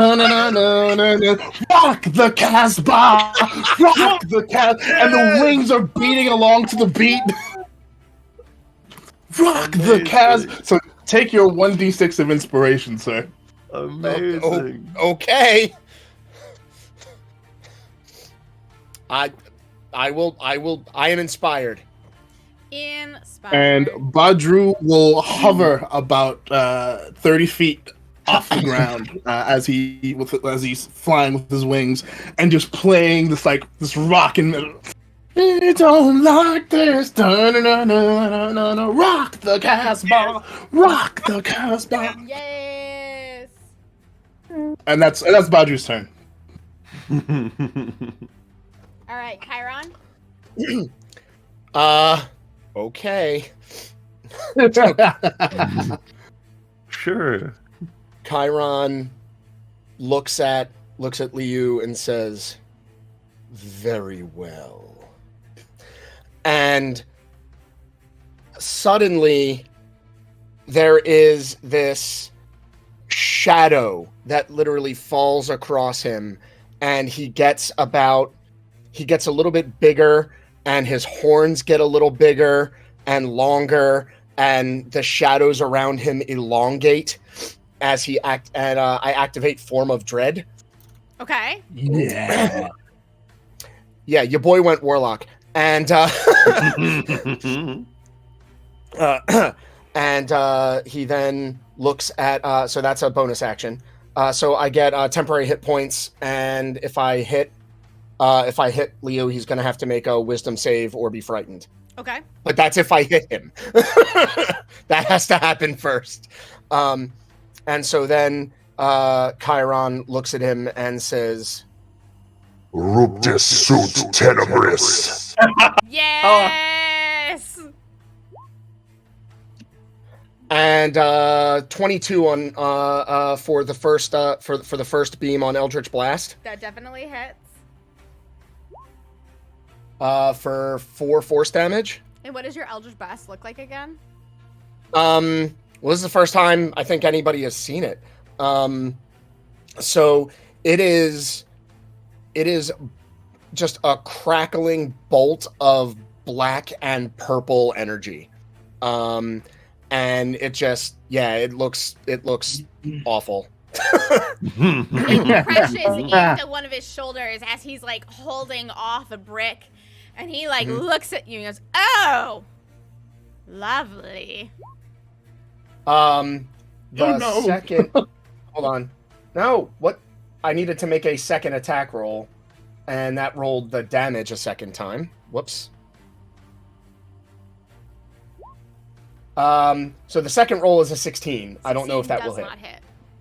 Okay, so the first one hits, does 4 force damage, and now he will have to make a DC 15. DC 15? Let me make sure of that. I'm sorry. I'm still new to this skill. A DC 15 whiz save. Oh man, he's super wise. Yeah, I know. He is the Yeah. wisest. I am immune to the frightened condition, by the way. Should that come up. And Nice. I get 7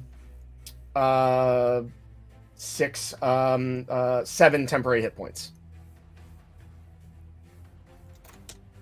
Barley. All right, take your 6 temporary hit points. So yeah. And that is my turn.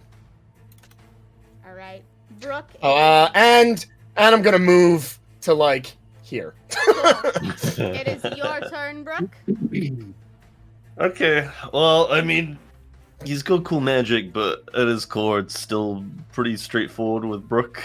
He's gonna run right up to him, and he's gonna swing his sword good, hopefully. Mm-hmm. I'll use an inspiration on Okay. this as well. Where are we? Yeah. 17. 17 just hits. Oh. Okay. Hey. So the 16 just missed. Damn it. You know the threshold. Yes.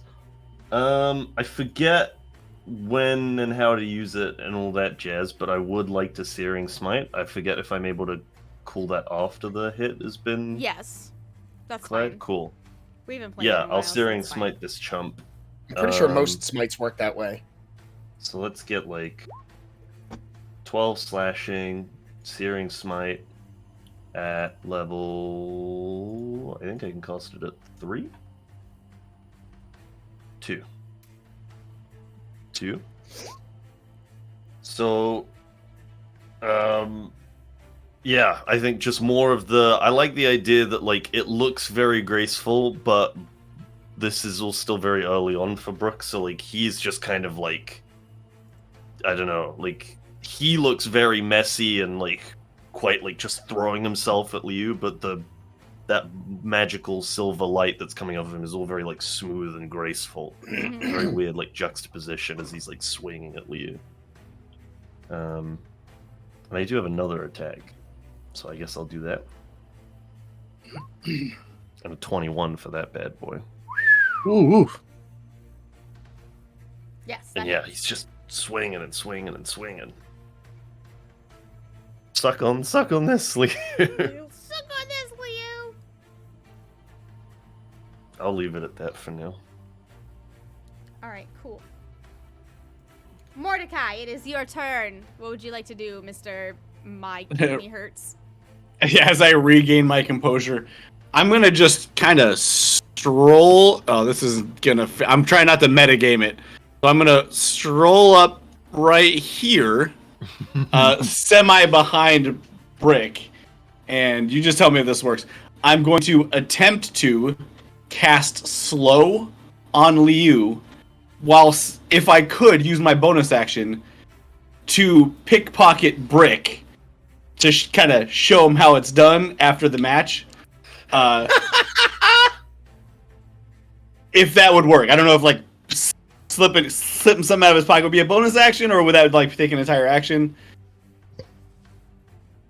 I think because it requires a roll, it would be an entire action. Then never mind. I'll just walk. I'll stay right where I am. Just back here bleeding in my shirt, and I am going to hit him with slow. Let me see what it says. Wisdom saving throw. Why do we keep using wisdom saves on him? I'm trying not to metagame. I'm trying to think of like what I would. Holy shit! Yeah. Isn't that an AoE? Is that gonna hit all of us? No, I can cast it. It's a 40-foot cube. I can just cast it like from him back. Okay. Yeah, so he feels you hit him with the slow effect, and you see him like swirl out of it. And he goes, Mordecai, I know you have more than that. No, yeah. Oh, he's talking smack. Well, it didn't work at all. I'm trying to read through it, make sure there's like no secondary effect if it fails. Nope, nothing happens. Shit. All right. Just gonna, and then I'm gonna take a couple steps back, on there, and just grasping at my body still. I'll get you.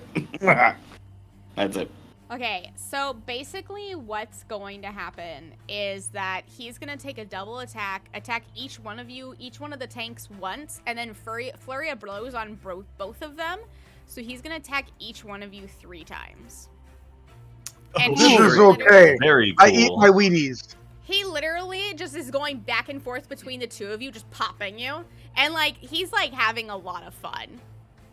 So, first one on Brick. So, Brick takes 12 points. I don't know if that's the... You take... I'm trying to see if that's the crit. If the 2 is the crit, then you don't take it. If the what? If the the 2 would be part of the crit. Okay, you take 9 points of damage, Brick, but reduced. Oh wait, my damage is magical, so you do not reduce it. Badru. For that. I believe this is a new round, right? So I have a new reaction. Yes. I'd like to use Aura of the Guardian, and I'm gonna, not foreseeing that I'm about to get absolutely smacked. How much would damage like was to that? take 9. that damage onto myself. Brooke goes to be like, hey, again, like, hey, leave him alone. Not foreseeing that is not the last that Liu is going to be punching anyone here. So Brick isn't going to take anything, and Brooke is And going I to take the 9. whole shebang. Yeah. One more on to Brick. 10 bludgeoning damage to Brick. That is magical, by the way. My stuff is considered magical at this point. Yeah, monks. Oh my god. Does a 13 hit you? Wow, how do you dodge me? What do you do? How do you? Oh, he doesn't dodge.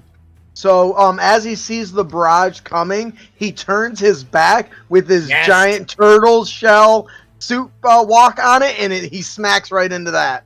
Oh, I love Brilliant. it. Love it. All Love right, it. and then 3 on Me. on Brooke. So 24. You take 9 points of bludgeoning damage. Okie dokie. 18. 18 will not hit. Hell yeah, bro. Nice. Alley for the win. I'm trying to find out what my martial arts die is. Like what die my martial arts die is. Big as fuck. It's usually your D6, I think. For a It's low a level, D20 by this level or something. I was gonna say, Probably it's like, he's got 18 by now it's points. probably like the a level D10 or a 18, D12. yeah. Okay. me roll. 3d20. I know, I'm trying to figure out what my... So your martial arts die generally whatever you use for your monk unarmed strike. Okay, cool. By level 17, it's a D10. And There then you that's go. as high as it gets. I have just realized I went in with my sword two-handed, so actually that is gonna hit me. Okay. Oh, damn it. Whoopsie. So you take 14 points of bludgeoning damage. We're so honest. And then... Why?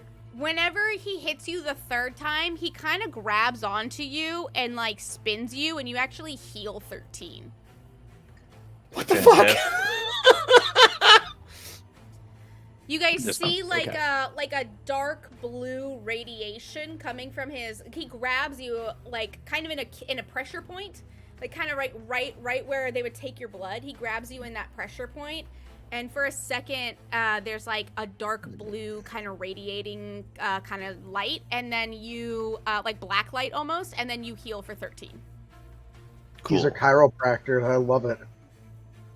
I He's did my still favorite. take He's a my favorite lot class of of fucking monk. damage though. Except my monk. My monk's better. My favorite class of monk is the monk that's coming out in my book. Seriously, Well, that would make sense. it's great. Like, I'm not being sarcastic. That makes perfect sense. Mhm. So that is gonna be his turn. Brick. Rick is torn to whether he should try to pickpocket him again or not. Oh no. I don't think he's going to. He's getting kind of fired up. So he kind of twists and repositions himself, and tries to reach out and grab onto him through the little holes where he pulled his arms out of. He's gonna try to get a good hold of him. Okay. Now I know that this is gonna be very low, but because I'm raging, I have advantage, so I'm gonna use my first. Contested stealth checks to grapple, right? He can use strength or dexterity. It's his choice as a defender, but for me, it's strength.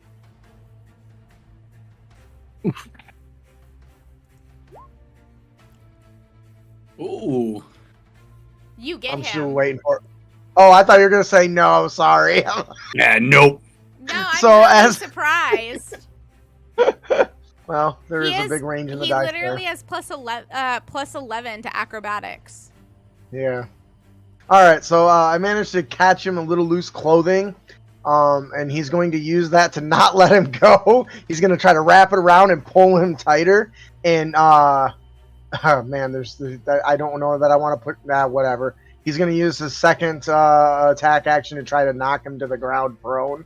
Okay. He knows that his fancy footwork is part of the problem. So he figures if he can slow him down, maybe he'll be able to get that stuff out of his pocket. It's like, I'm gonna steal from you whether you like it or not. Steal. And that's contested That's it. checks as Yep. well. It's Yeah, it's so not. he sees you try to sweep his feet out, and he goes, "Nuh-uh, that is my move!" And whoop up, he moves his feet, and now you guys are doing a little dance while you're trying to sweep his fucking feet, and he's like, "Nope, nope, nope, nope, nope, nope." He's gonna See use that his that last. Ouija dance where they just and then they're Yeah, cracking each basically. other's knees. He's gonna try his best to time it, but he wants to give him a hip check to try to knock him with his last action, his Okay. frenzied bonus action. Okay. By the way, I have 100% appreciation for you actually showing us the rolls. I just realized that. What was I doing? Oh, strength. You're frenzied. Oh, and I also realized I was actually using my strength roll instead of my strength save instead of my athletics, which is actually 3 points lower. My athletics is plus 10. It's fine. We'll keep going for continuity's sake. Oh, Ooh. oh. All right, that's the end of. Oh well, I still got a hold of him, so I'm going to drag him away from my friends. So that's 5, 10, 15. I'm going to drag him and pin him up against this wall over here, and that'll be the end of Brick's move. All He right. says, "If you, my friend, if you won't go down, then I'll whisk you away from my friends." And he dashes into the wall. Oh no. All right, Angel. What are you gonna do?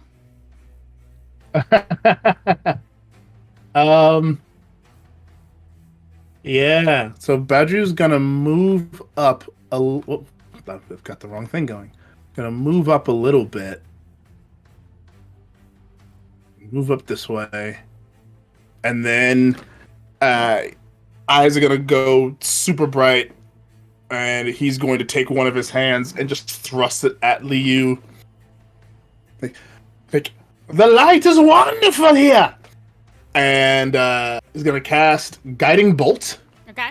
And he's going to use his inspiration to give himself advantage.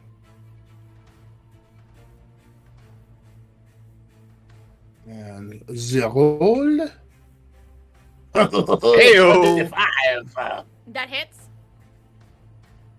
And What's that's at 4th level. What's the secondary thing for Guiding Bolt? The next attack has advantage on him? Yep. Because he gets all sparkly. I love that. So he'll take 21 points of radiant damage from the Guiding Bolt, with an extra 7 points of radiant damage from his Divine Soul, or Radiant Soul, for a total of 28 points of radiant damage. So you shove your hand towards him, and you can actually see like the corners of his scales. I don't know if you've ever seen like a dehydrated snake, how the scales kind of like separate from one another, but his scales separate from one another, and his dreads kind of like come back, and such power. That's what he says. This is only the tip of the iceberg, my uncle. And he's going to actually use his bonus action to turn to Brick, reposition his loot in front of him, and go, "Oh, you're halfway there! Oh, keep me right there!" Amazing. Take a D6 inspiration die. Amazing. Rock on! I love it. Chiron, it is your turn. So Chiron again stays where he is, but he looks over at Liu and lets out a haunting whistle. And all of the shadow around Leo coalesces into a vicious monstrosity of a hound of ill omen. That shows up right here. Spooky dog. So that is my bonus action. We're gonna use a blink dog. Is it large Yay! or medium? Medium. Blink dog. Medium, not large. It's a monstrosity, if that matters. It's got 40 hit points. Yes. So, I apparently roll initiative for the hound. Okay. Which I can do here. Hold on. Do.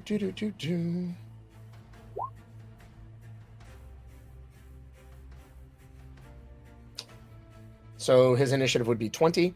And while it is where it is, which is adjacent to its target, said target has disadvantage on any spell that I throw at it. Nice. Yeah, that is the reason for the Hound of Ill Omen. And I am going to cast Tasha's Mind Whip. So I need a DC 15 intelligence save Ooh. I'm trying to fix the at disadvantage. DC 15 15. intelligence. Intelligence Ah, at it's not as disadvantage. good. Ooh. Oh, he misses. But good enough. Also, one of the things that he gets is that he has advantage on all of his saves. Okay. That's just one of the things that Mercy Monk gets. Oh, which is cool. okay. So yeah, he sees your mind whip come, and you just feel like there's just a barrier, like literally, like there is a physical or mental barrier just stopping it. Damn it. Because so my disadvantage would have canceled out his advantage, but he still rolled a 20. Right. Yeah. Damn it. All right, well, he still takes some psychic damage. He still takes, let me see. He takes half as much damage. So, oh, that's terrible. So he takes 3 fucking psychic damage. Yeah. Well, that's awful.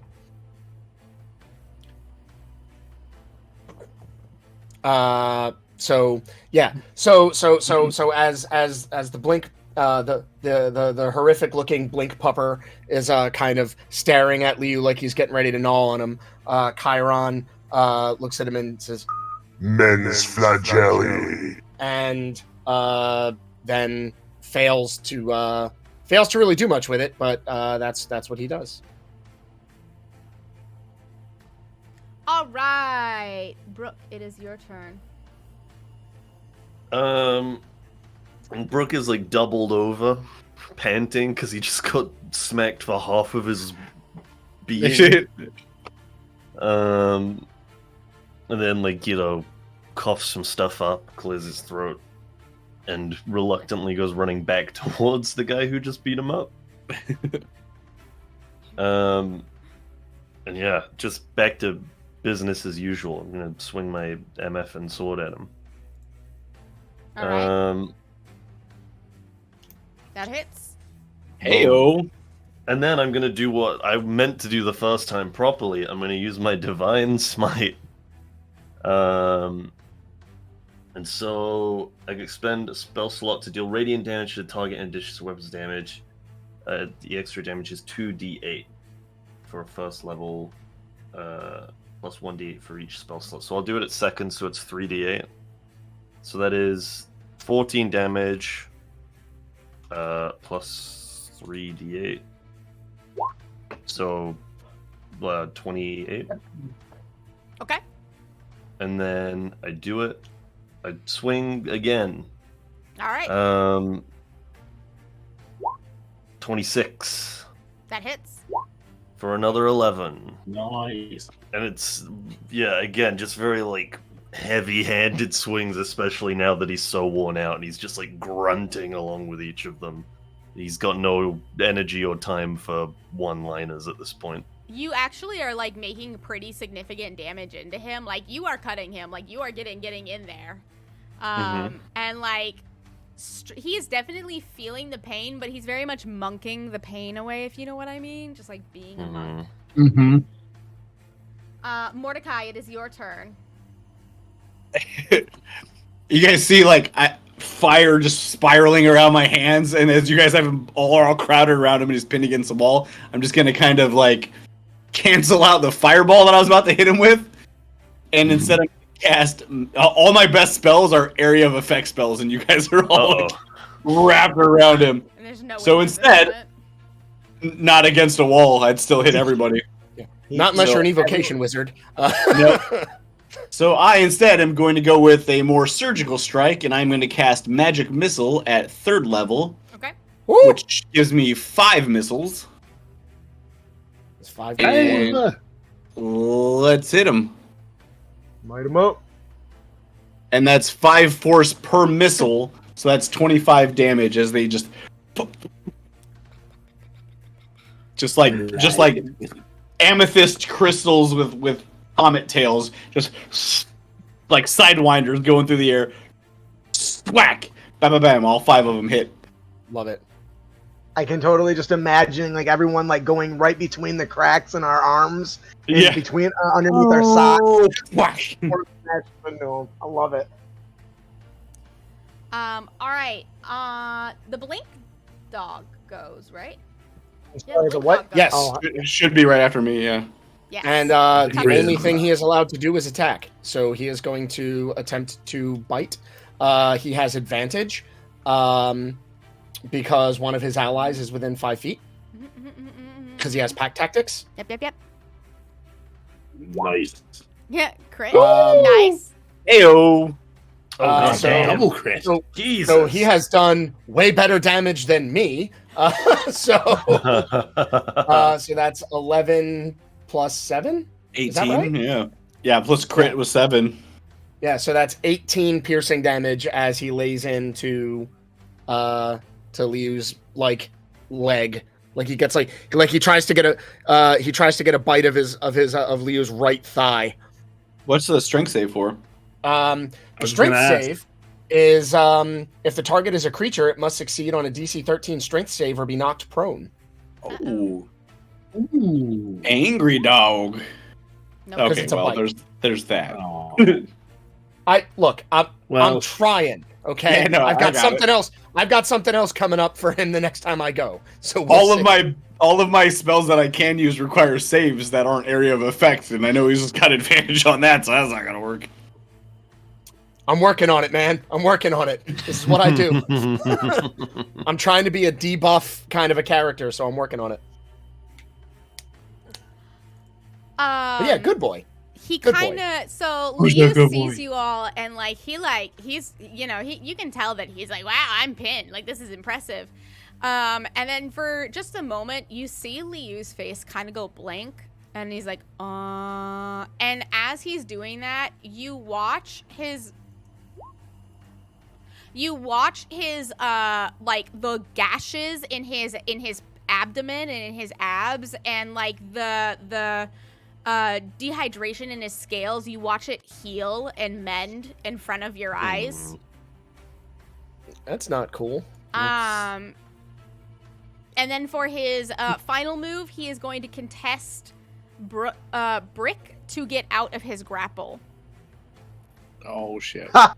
Joke's on him because I get an extra D6 on top of advantage. All right, so You got that bardic inspiration, baby. D6, right? Mm-hmm. Yeah. Just please stay That's a contained for 25. just a little bit longer. Yes! Wow! You want to tell me how you do this? So as he tries to spin out of it, to Brick, this is no different than preparing a meal. He reaches underneath his back strap turtle shell and pulls out a large collection of noodles as he's wrapping them up in them. He's collecting noodles. He's got noodles and he's wrapping them around him like a rope. Amazing. Nice. I love this. Amazing. I love everything about this. I do too. These are weapons grade noodles. Weapons grade, Like- weapons grade nudes. Weapons grade. Some al dente lo mein Wrapped in ramen. wrapped in ramen. And Nudes so hard we call him Al Dente. Al dente. While you're noodling him, he is gonna do one last Oh flurry my. of blows. He's gonna do one last Ooh, flurry of talking blows. dirty to me. On you. So Brick does a Oh, I'm gonna- 24 hit. Why? Oh, come on. Yeah, you know yeah, damn well Brick. that Yeah, hits. Brick does a 24 hit. Take 14 Does points it? of bludgeoning damage. Oh Jesus! Oh, that's funny. So good. I like to imagine that while you're like trying to wrap him up in noodles, instead of like doing like actual bludgeoning damage, he's like just doing key points on your hands to like cramp up your hands. Stop it. Stop it. Ow, stop. Ow. Stop. Badru, it is your turn. Okay. After seeing what just happened with him healing, Badger's like, I didn't want to do this. I did not want to do this. You're going to make me do it! And he flies forward. And he gets right up on him, and he simply reaches a finger at Liu's exposed, like, shoulder or something, and just taps it, and is going to cast Inflict Wounds at 3rd level. Okay, so what do I have to do? No, it's a roll to attack, so. Okay. 17. Yep. 22. That does hit.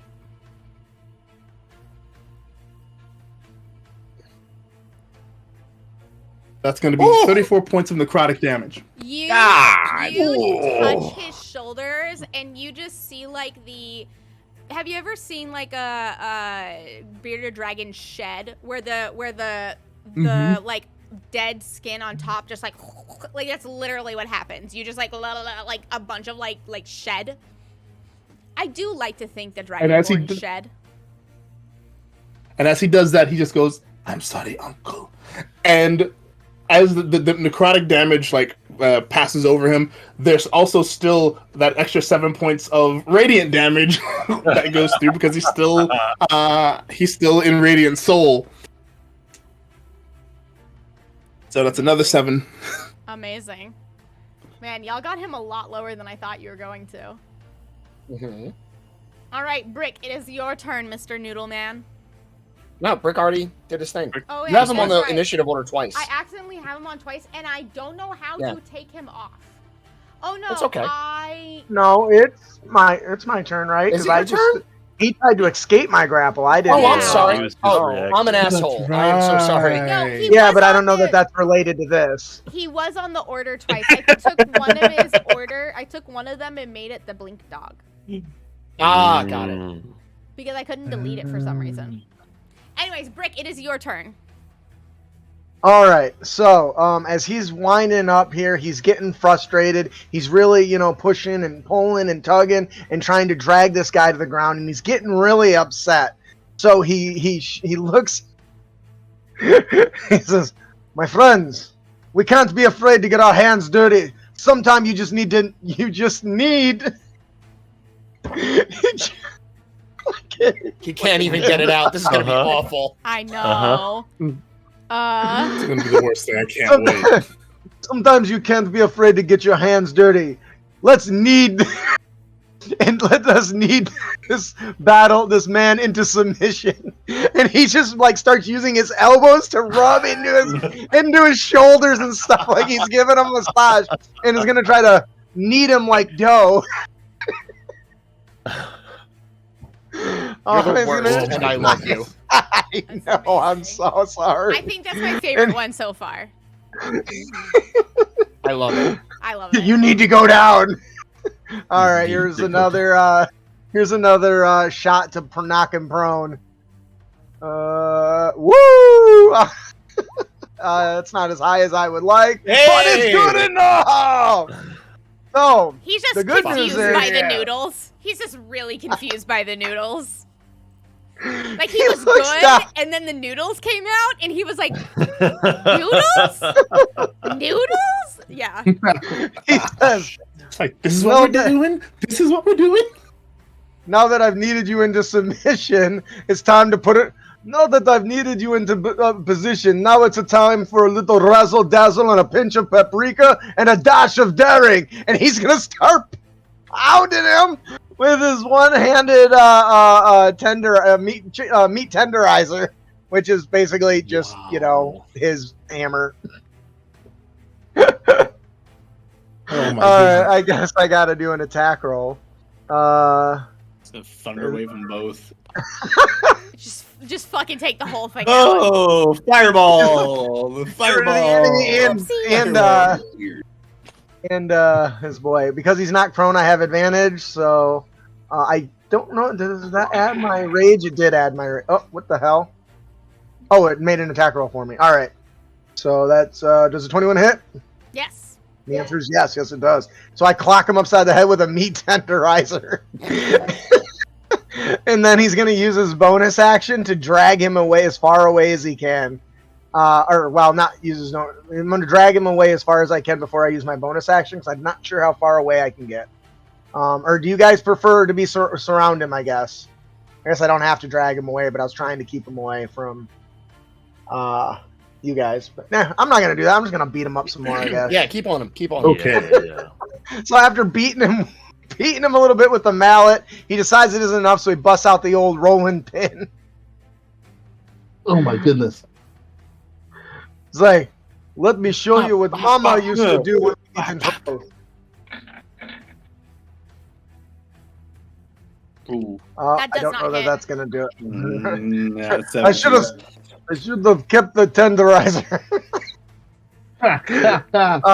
So that's I think that's all three of my actions. All He looks down at him, kind of standing over top of him, a big broad grin in his face, and he says, "You can't be afraid to stir things up. You know what I mean, my friend?" As he's like wrapping him up, and that's the end of Brick's turn. And he's prone now, right? Shit. Yep. So he can't stand up, he can't move until he breaks the grapple. And so Lovely. because he's prone, my ranged attack is going to be at disadvantage, right? Yeah. If you're more than 5 feet away, but you could just stand next to him, which also poses disadvantage. I don't think that helps either. Yeah, it Sorry. doesn't help no, either way. You Sure saved. doesn't. That's okay. All right. So Save or die. all right. So we're gonna look at him, and Chiron looks at Liu and says, Nolite maledicere. and casts Hex. Oh, dude, Okay. I totally just got a hard on for you. So the best thing about Hex is that it just happens. There's no save. There's no attack roll. So that's a bonus action. So I deal an extra 1d6 necrotic damage whenever I hit with an attack. Yeah. However, I choose one ability when I cast the spell. The target has disadvantage on ability Wisdom. checks made with the chosen Yes! ability, which is going to be dexterity. Yes. Okay. But that's not saves. It's just checks, Okay. That means he ain't getting out of my grip. as far as I know. So this is concentration up to an hour. So he has disadvantage on dexterity checks, dexterity-based checks. And even though it is going to be at disadvantage, we're gonna rock and roll with. Why won't this let me do the thing? I'm trying to disadvantage my roll and it's not letting me. 1 second. Sometimes you just gotta reload. All right. Reload. There we go. Okay. And so then he's going to look at him and Ruptis sunt tenebris. rock an Eldritch Blast at 16 because of disadvantage. Do Yeah, you I have figured. Bardic Inspiration? I do. Oh, and I get 2 beams. But yes, I do have. So roll 1d6. Now it hits. Hooray! So that is 3 force damage and 1d6 necrotic damage from the hex. Full And necrotic damage. then I get a second Eldritch Blast. But also at disadvantage. I don't know why it's not doing it. Okay, and that one There is we go. gonna just miss. Boo. So that is 3 force damage and 6 necrotic damage. And that is going to be Chiron's turn. But the big thing is the big thing that I'm happy about is the hex. Yes. Mm-hmm. Brooke, Does it is that your affect- turn. Does that affect all attacks against him or just yours? It's not attack. Oh wait, which the necrotic? Attack. The hex. So the extra necrotic All damage ability is checks. just me, but he is at disadvantage on all dexterity checks as long as this spell is active, I love Nice. it. which will be He- for the next hour or until I stop concentrating. Mm, And he ain't gonna. He's like pinned to the ground at the moment. question mark? essentially, Brick is like Yes. on top of him Okay. with a bunch of noodles, which I can't get over the noodles. So Yeah. so you guys have advantage because he's prone. Melee combat, yeah. Yeah. Yeah. Yeah. I think. Or touch spells. I think Or touch Brooke spells. like hoists his sword up to like swing down at him, and he just feels really It's not like a weird great. moment, right? Yeah, I think he feels not good about just like hacking away at Liu while he's pinned to the ground. He knows he's way stronger than us, but like it just doesn't feel right. And I think he just kind of like backs up a bit. Mm. And I know it's not very fun or like useful, but yeah, I think Brooke gets He- in his own head about it. Didn't But- he That's a nearly big make character you moment. shit your guts Yeah. out? No, that was me. None of I us mean- are gonna be Oh. mad at you. Like out of character anyway. I mean, yeah, no, if we kill him, it's whatever. Oh, yeah. We get Yeah, control, yeah. right? Yeah. yeah. But yeah, I think Brooke's just too in his own head about this. So I think he literally just like doesn't do anything. Okay. Mordecai, it is your turn. By the Oh, way, I don't Brick, know if you you are- notice. I don't know if you noticed, but every time I click on Mordecai's turn, the number goes up. It was originally like I was wondering. Yeah, I it rolled was a like 95 50 initiative. something, and then it was 77, and I just clicked it again, and now it's 95. So Yeah, I don't know why it's don't doing know. that, but here we go. I don't know. Roll 20. That's so weird. It is your turn, though, That is Mordecai. on. Like, oh, Brooke, you are kind and gentle. I really respect that. Magic missile level 3 again. You are kind and gentle, but my liver is still bleeding. So I'm So 2 times 5 is 10, and I'm going to shift the damage into necrotic damage, seeing as how that has been working against him, and I do have a spell that causes necrotic damage. So instead of force damage, it will be 10 necrotic damage. Hmm. love that. Nice. And I'm gonna, since everyone's wrapped around him, they're just gonna go across the ground. I'm gonna like sidearm it, and they're gonna skip across the ground like skipping stones, and find their way through Oh, and hit him. Bop, nice. bop, bop, bop, bop. Very cool. Love it. I love that. I love that for you, Yes. Bop, bop, bop. Just, bop, bop, bop. as one does. All right, As now one it's the does. Blink Dog's turn. All right, so Grim is Oh, gonna attempt to Scare me. continue manging, But but he will not do so. Nope. Because he only rolled a 12. He's eating noodles. Stop eating my noodles! He's But, eating like- the noodles. But for whatever it's worth, you see a medium-sized hound made entirely out of shadow trying to gnaw on this guy on the ground. That's so great. So whatever that looks, and it's not silent. Yeah. It's snarling, and the snarling has like this weird like echo, like to it. Like it's not cool. The hound might be part Or of it's what's throwing very Brooke cool. off, to be fair. It's right next to him. It stops, smiles at you, goes back to. Oh, no. Oh, no. No. So funny. Okay. In order. I assure you, Grim is perfectly harmless. In order to get out of this grapple, in order to stand up and get away from you guys, I have to get out of the grapple, right? Yep. Mhm. So it's contested strength and acrobatics, right? But I have disadvantage. Yep. And I have advantage. You have disadvantage on all dexterity-based skills. Okay. 18. Fuck, dude, I'm trying here. Doesn't matter. Hey. 25. I am Hey. going to. So you see that happen, and I am going to use the luck feat to roll again. Oh. I gave him the luck feat. Ouch. Of course you did. I Hope you roll a one. still don't make it out. Missed He's by swearing. one.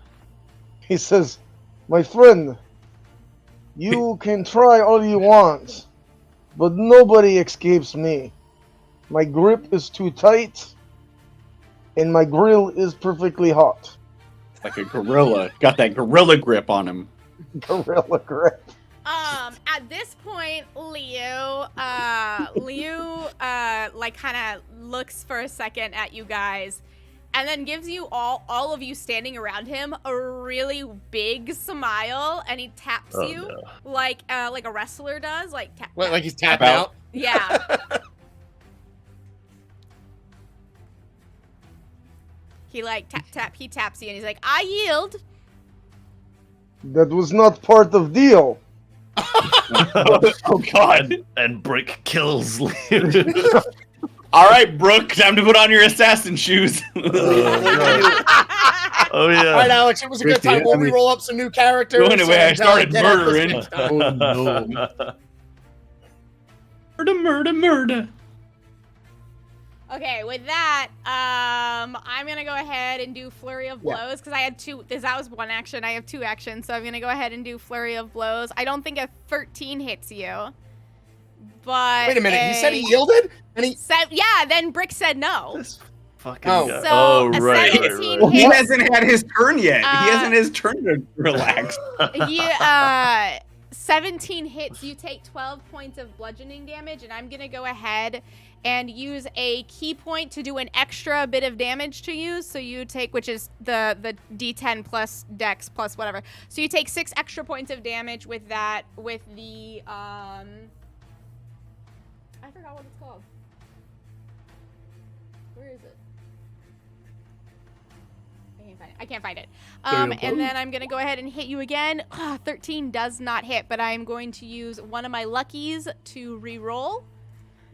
I'm going to hit She's you like, on "You're gonna die, you 24. bastard." Christ. 15, and then I'm going to use another key point to go ahead and do another 12 points of bludgeoning damage to you. So he just like, he's like, Oh. okay, and Frick. he's just, It's not specified if so. There's no specification on like rests and uses for my Aura of the Guardian. So I assume I can use it again to absorb another 10 damage from Brick there. oh, I don't know. does- Can you read it? It just says I can use my reaction to do it, and it doesn't As long as have you got a anything reaction. yeah. about short rests. Is Okay, Brick cool. Yeah, down? every reaction. Sweet. Is Brick down? No, I'm at 36, but now I'm at 46. He can absorb 10 of it. His brick down. Liu, you know that you're not halving this, right? Right. His is magical. Okay. Yeah, I know. You have a ton of hit points. I have 91 hit points when I started, so yeah. Holy shit. Brooke had no good reason to take those hits, by the way. He just felt bad. He's in fucking horrendous shape right now. He's in way worse shape than I Brick. got you, but wait, no, it's fine. I got help. Literally, it's like that. Liu starts laughing and says, "I believe I have underestimated you." That is usually how it works, my friend. But then he does end up being like, "All right, mercy, we're done." Like, so We've that's gonna fallen be for this trick once before. his Kill turn. him. Well, the only reason why is because Finish Brick him. provoked Finish him. him. yes. So Badru, it is your turn, and Liu is being like, "All right, this is enough."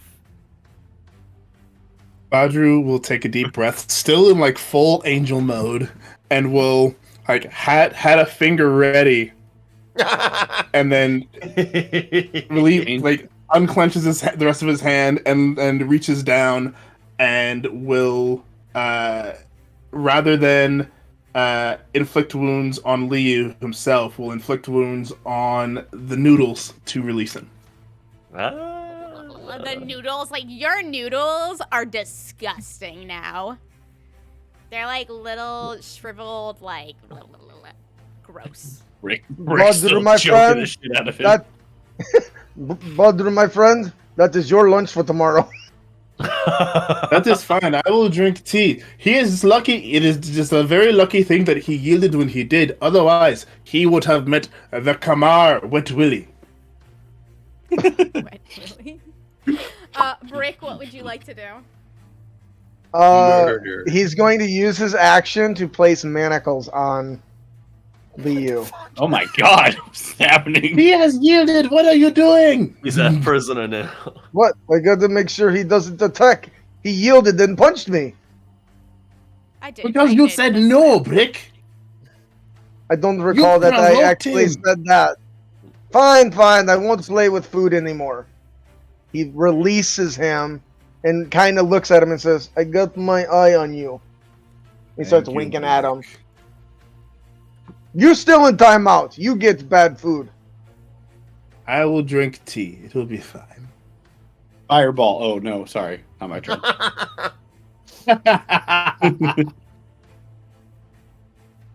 He You helps guys- Liu get up, pulls him up, and he says, I want you to know it was never personal, but I did enjoy this thing. I know. I'm aware I hope- it wasn't. I hope that personal. wasn't. I hope that wasn't too painful, Uncle. When you get to be my age, pain is relative. For example, I'm always in pain in my knees. Oh god. I'm Chiron, That is so- fair. So That is- man, Baines. Chiron just looks over and goes, Grim away.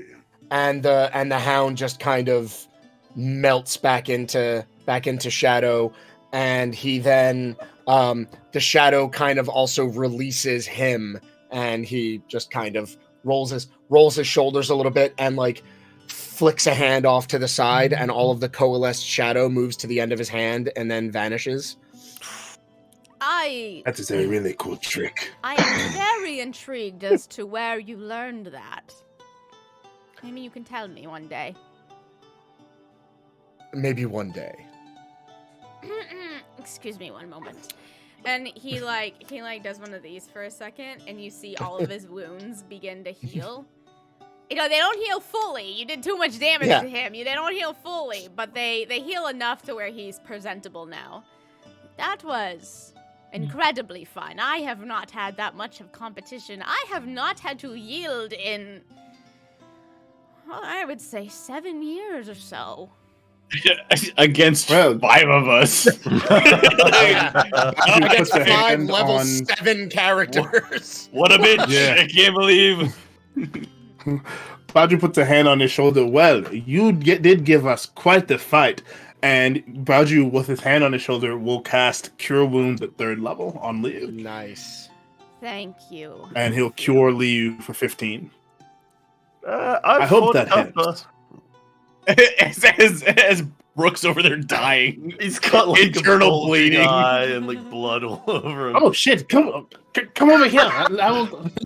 That's not he will go over there and use his last 3rd level slot to cast Cure Wounds on Brooke as well. And Brooke will get 20 points of healing. Oof. Thank you, Butcher.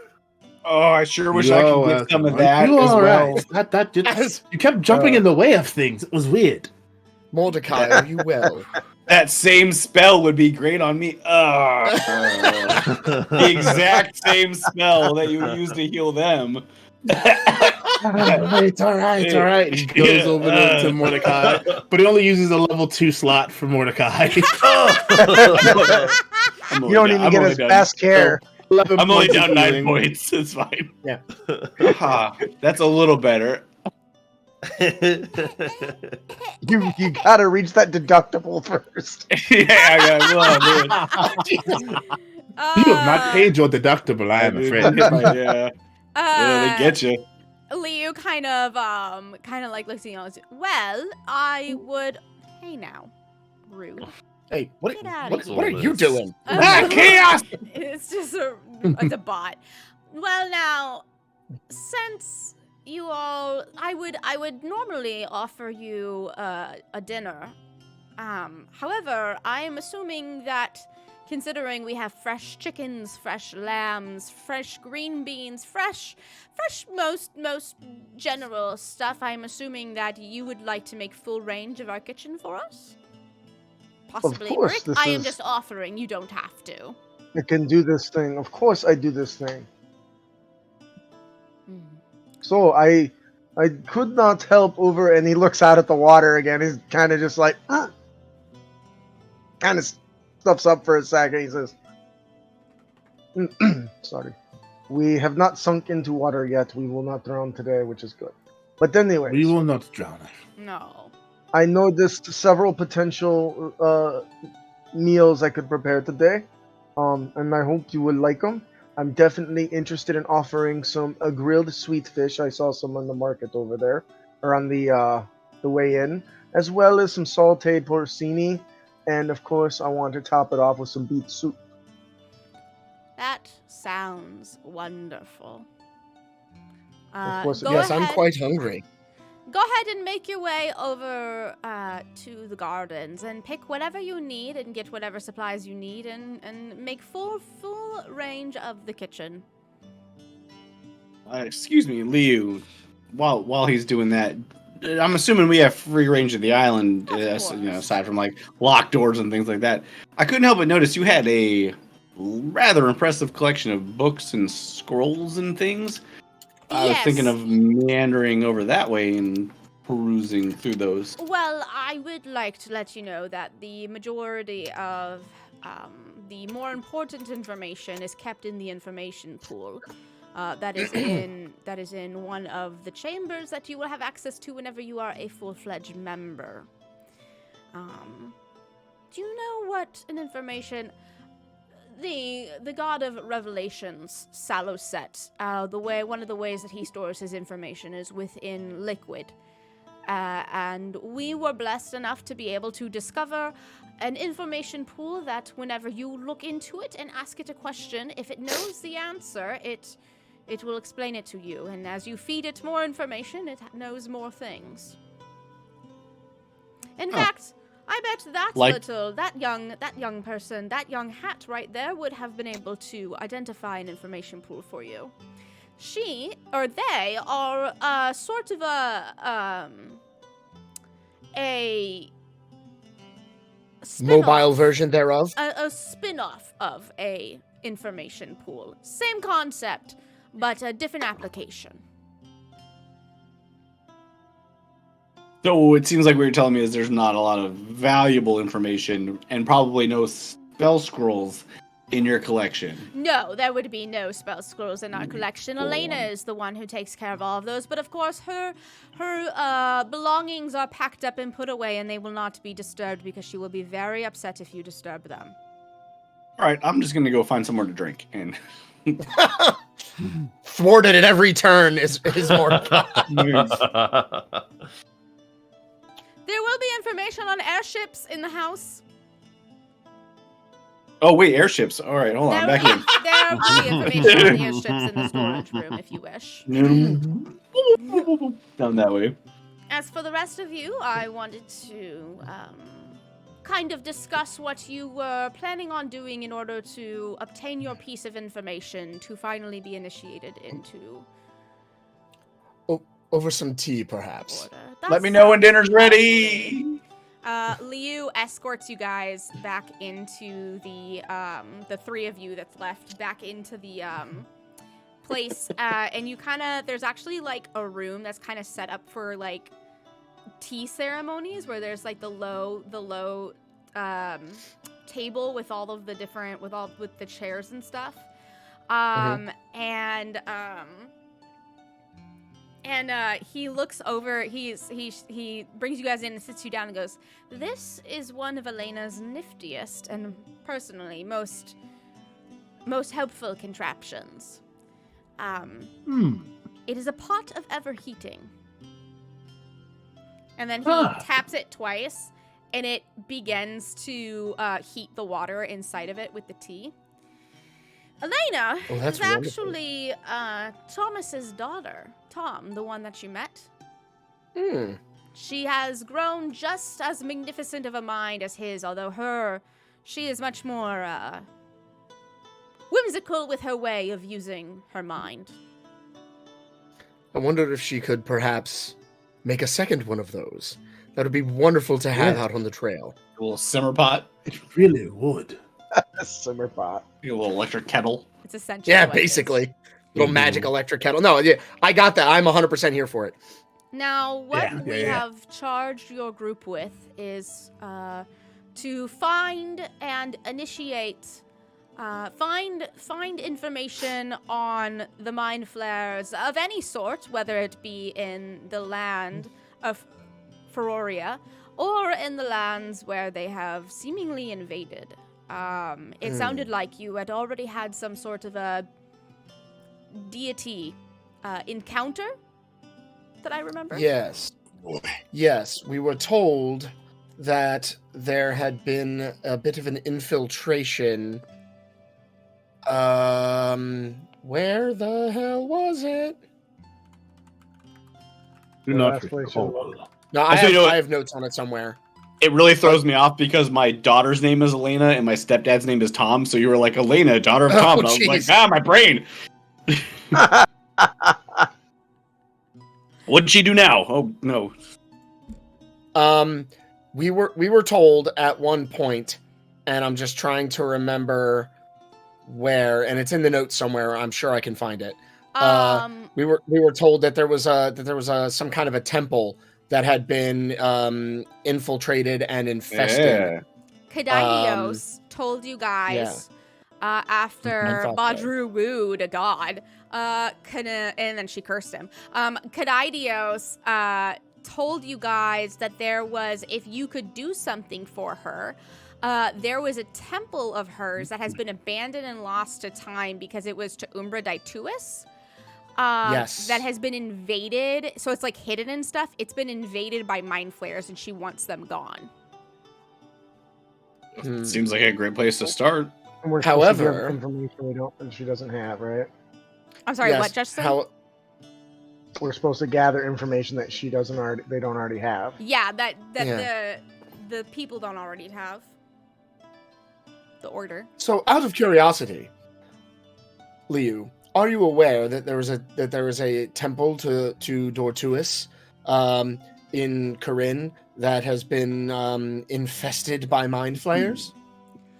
We had information about movement of mind flayers in the jungle of Corinne, where the Yuan-Ti have staked their claim, but we have not necessarily located where they are, where their home base is. If Kadaidios is to be believed, it would be in the Temple of Umbra-Daituus. Now, to be fair, To be fair, I don't know that it would. See, this is a bit of a double-edged sword, because if we It really go, is. if we go there and attempt to deal with or surveil that particular issue, we would be helping Dortuus. that might At the very not least, we would be at the very least we would risk being pulled into her shenanigans again. again. So there is that. But that is one potential direction we could go. Wow, what a predicament. Who would have guessed that there would be conflicting needs? And I having a had this conflicting set up need for some over a bourbon. year. Jesus. Yes, the last thing I would want to do is to wander into the clutches of a goddess that I have, and then he does air quotes, scorned? Shrugs. That's what they call it these days. Spurned. Spurned. Spurned. Better word. Yes. I mean, one usually leads to the other, but Fair. Fair. Is she I gonna will hold anything remind- against? I will remind you that she did actually like you guys, and she you wooed her. I do want to remind, because I was like, oh my god, so young Oh, ago. yes. Mm-hmm. Oh, yes. Well, we didn't woo her. Yeah, there's no we. Yeah. It was unintentional. This guy. Yeah, though. Yeah. It was unintentional wooing. I'll have you all know. In unintentional wooing. Although she still may have some affection for me, so that may go in our favor. Is she prone to This is something we jealousy? wish to 'Cause do. if she can keep an eye on you and she knows about My friend, she is the goddess of vengeance. Revenge. Yeah. Yes. right, so what I'm saying is maybe we should try to stay off her radar since she's kind of got a thing for you. Oh, I'm not even there. Never mind. You guys have your conversation. I'm gonna just don't mind me. But I am.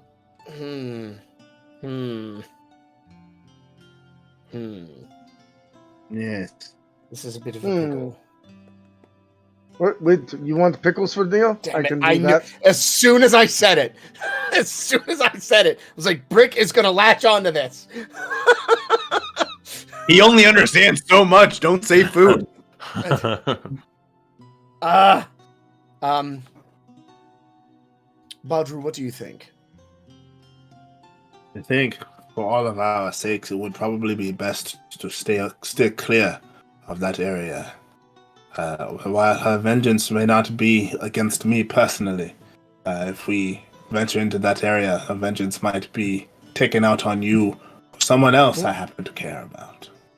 But I understand. I'm less worried about her vengeance on us, honestly. We're getting more and more resourceful by the day. I'm not saying that it is not a concern at all. Right. It's just I don't want to help her. Right. And while it would be good to get information about these mind flayers who are potentially infesting the mainland continent, this could clear out this could lead to clearing out the temple, which would make it easier for her to reconcile with Dortuus and do all that and do that thing. Like, Yes. Well, that's I probably can not great offer- for us. I can offer some assistance in that matter if you, instead of gathering information, if you go ahead and clear the area out and clear out the people, we can have people come in and collect and remove all of the items that belong to Umbra Daituis and allow Umbra Daituis to have reign over that area and decommission them as of such. It is one of the things that we have done since the Celestial Civil War, and it's one of the main reasons why we came to be. I feel like she won't appreciate that. No, not at You all. definitely would not. It would be doing a service. Or we go to the Furorian Empire and try to get some intelligence there. Brooke, what do you think? Yes, you are awfully quiet, my friend. It's not my area of expertise. But you Come on, You know. you have to have some opinion. My opinion is whatever gets us to stop finding ourselves in the bad books of, superhuman beings. What did you say about soup? I do not know that we will ever not be in the bad books of supernatural beings. That's the one. Given our course of action as being generally the good guys, that is kind of our lot in life now. Hold on, wait, actually, sorry, I got a little too relaxed with this tea. It's really good stuff, by the way. I think we should kill the mind flayers. I think we should. That's extremely cool and badass, and we should do that. Yeah, pop your This is my collar. opinion. You want me to fillet something? I can do this thing. That sounds more like you. You remembered your hair, did you? Yeah, that's right. Sorry, I got a little too chilled out for a second there. Being chilled, there's nothing wrong with being chilled out, my friend. Yeah, The no, tea that's helps with that, and all the better. very true.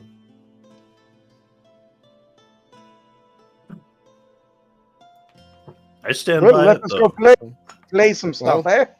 My family Let's just does do have a this. saying, something about the devil you know.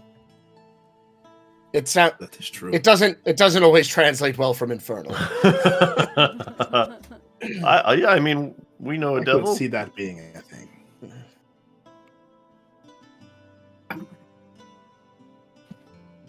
I mean, So right now, our choices are: scour the land for some random information about mind flayers, go and deal, either clear out or just surveil the mind flayers at the Temple of Dortuus, or go to the Furorian Empire to gain information about them there. Does that about sum it up? that sounds about right to me. So, Thanks, I hate it. what are You're we? welcome. What is the concern with going to the Temple of Dortuus? What are we worried about? I understand, like, revenge and all, but, like... Cadidius and Dortuus were once part of the same greater celestial being, and Yes. they're trying to reform, and clearing out this temple could assist them in regaining enough strength to get further into that goal. That's the one. Yeah. Yes. I am anti that. But, I mean, if we clear out the temple, that's badass Act 1. And then if, we continue on our trajectory, maybe we become badass enough to do something even more badass later. I see where you're going with this. Stop them when they've gotten closer to their objective. I feel like we're just setting ourselves up for more strikes here.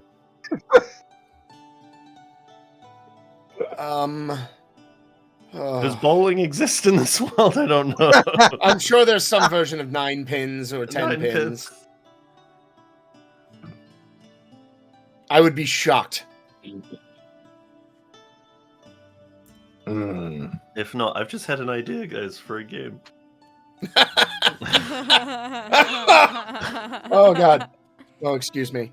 Okay. And this is how now. Brooke invents bowling. Mm-hmm. Brooke is the inventor in bowling. It's canon now. I'm in the world. Nice. I understand that this is not the stance that I have taken historically. However, I am becoming increasingly aware of the fact that we do seem to just manage to find our way through things.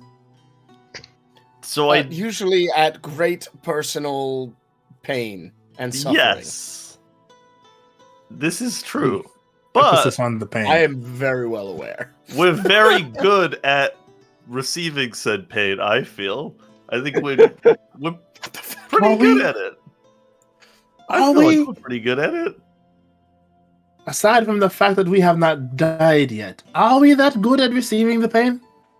We seem to be magnets for it, sure. Well, yeah, sure. that's what I'm getting at. That's what I mean. We're very good at receiving pain. That is not a good thing.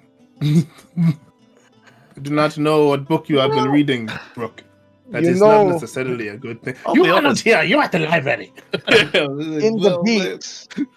In I've some not been- circles, there's I've not been reading so good since we fought Liu. I think he might have bought me pretty good back then. I'm sorry. You.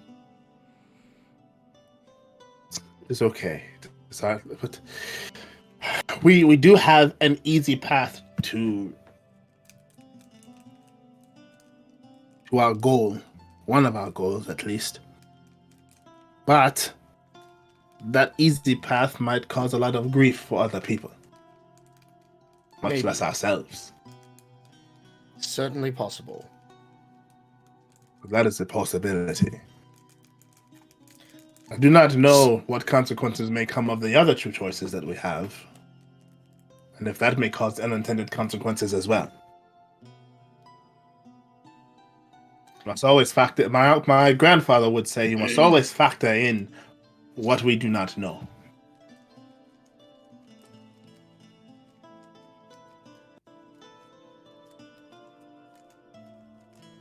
Is there a Is there a problem with and if- going and searching for other information beyond just general inconvenience? Of course not. You must collect things to make good decisions, I think. Because we could just do that.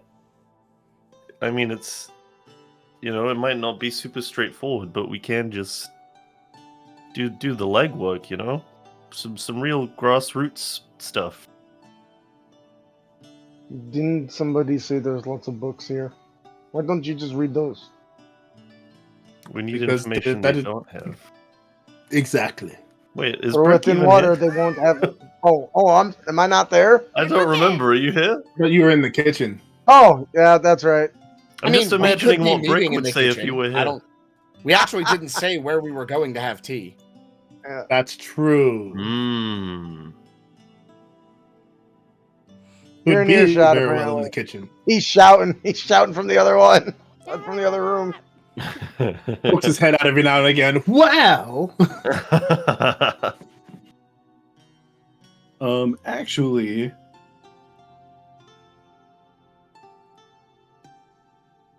So what's it going to be? If you want I to vote for find the info- legwork. if you want to find other information, I can put you in touch with people who I know who have actually traveled to the Florian Empire.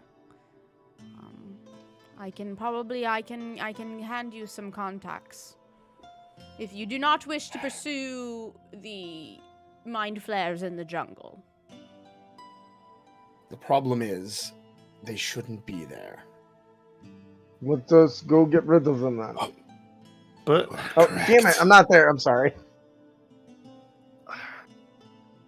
Aaron, as much as I hate to admit it, you make a very compelling point. They should not be there. And dealing with whatever influence they have on the mainland will, I think, be beneficial for all of us in that if we know that most of the threat is concentrated in the Furorian Empire, we Yes, can... and they are much closer to Corinne than anyone would like, really. Shit. All right, I changed my vote. Let us go take these fools out in the Oh, temple. wait, hold on, are we trying to take... I thought we were just surveilling them. Hold yeah, on. wait, what just happened? I think we all just changed our stances all of a sudden at around the same time. No, I thought one of the options was to go and kill them. Well, Well, yes, if we think that's doable, I don't know. I don't know either. But I think either way, the plan is to go. So far, we have to. I definitely want to get Mordecai's take on this. Mhm. Sathrin, can you please ask Mordecai to join us here at his earliest convenience? Can you join Chiron, Brooke, and Badru in the tea room at your earliest convenience? yeah, let him know I'll be right there. I forgot that I do that in first person. Can you join us in the tea room at your earliest convenience? That was from Chiron. Yeah. I forgot that's About 5 minutes later, I come strolling in, and in one arm, in my arms, I'm carrying like a stack of books. I've got like an apple in my mouth, and in front of me is like a mage hand carrying an open book, as I'm like just reading and kind of walking at the same time. Amazing. Carrying like a stack of books in. I'm gonna put it. Yeah, what's going on?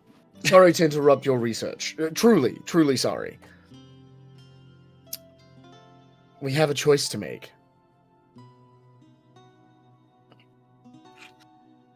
Do we need Brick here for the? Oh, he's cooking. Never mind. Stupid question. Sorry. Go ahead. No, just. Well, we need to need to gather some information about mind flayers. Brick. No, it's What do you want, fool? I'm cooking. I know, but we have to make a choice about something. Okay. And it is important, and you are part of the group. So come. Can you put it on simmer for a minute? He's just put on the back burner, literally. He just starts shouting and complaining about how his food's gonna be ruined because of airsick lowlander ways. He does finally come and join them. Shouts at some of his help in the other room. I wish I could cast Unseen Servant. I'd have the blink to, or I'd have the Shadow Hound help, but it will not help. No. We We need to decide. We need to decide what to do here. Are we going to? Are we going to go to the Ferorian Empire to gather some intelligence? Or are we going to go to the jungle of Corinne and surveil or attempt to clear a temple of mind flayers? Wait, let's back about gathering intelligence. I've been told before I need more of this.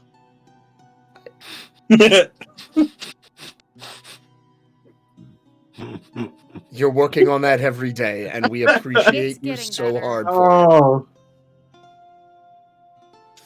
Okay, well, I say we go hunt for more information. Like, what would Brick know anything about the Fiorian Empire? No, you lived in the mountains of Streg for most of your life, right? Yeah, he goes, I have never been to Fiorian Empire. I can imagine all of the herbs and spices and plants to make wonderful dishes I have never experienced before. Well, you could also get that in a jungle you've never been in before. He just kind of sits there for a second. Imagine all the undiscovered plants, animals, and spices in a jungle that no one's ever tasted before. Imagine what you could do with Mind Flayer Tentacles. Well, I will some calamari. remind you all that the jungle is the home of the ingredients to make Moondrop. Moondrop, do you know, you would all know that Moondrop is a drug. It's a hallucinogen, kind of like DMT, kind of in that kind of region, that is made by Yuan-Ti people, that has kind of been bastardized to become more addictive. I'm not gonna lie, Mordecai was all about going to do some research first, but you kind of made that more appealing. Yeah, so Moondrop is made from a certain moss that grows on these trees and it's like it is the most prevalent drug. And there's two versions of it. There's Moondrop and I think the other one's Lunar. I forgot what it is, but there's Moondrop and Lunar Drop. Lunar Drop is the bastardized version that's like more addictive and more bad for you, and then Moondrop is more addictive but less good. Yeah, but in Moondrop is the one that's more close to the indigenous peoples, like what they used for like rituals and ceremonies and stuff. Presumably Luna Drop, but how likely do you think it is, Aelx, that Brooke will have tried these? 100%. Degenerate. He probably really likes Moondrop. Honestly, Brooke That's would what love I'm thinking. Moondrop. That's what I'm thinking. Because he's a degenerate? Is that what you just said? Yeah. Wow. No. Like, when did he become a degenerate? Have you not been paying attention? No, I think former Brick and this Brick would like hallucinogens, so you would definitely Drop. Well, when you said it in my brain, I immediately was thinking like, I bet he had like a bad season where he was just really hooked on Moondrop. Andrew only knows him as a sweetheart, and now like there's this like trying to be edgy person. Yeah. Our cinnamon roll has turned to devil's food cake.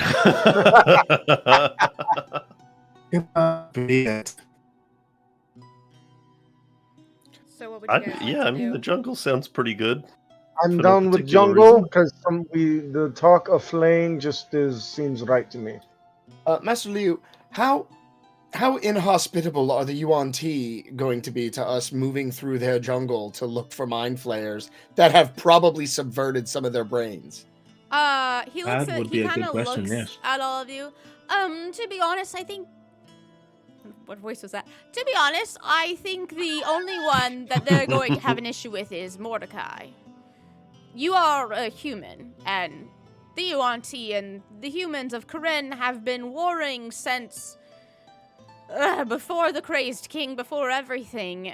You have to understand that whenever the gods split up the land and decided who gets what in order to stop the infighting, what they didn't realize is that there were minor races along with the major races of the world, and so, according to the gods, the jungle belongs to the humans, but according to all of time, the jungle belongs to the Yuan-Ti. And thus, there has been an extreme amount of fighting and you could call it a civil war, but because the jungle is so dastardous to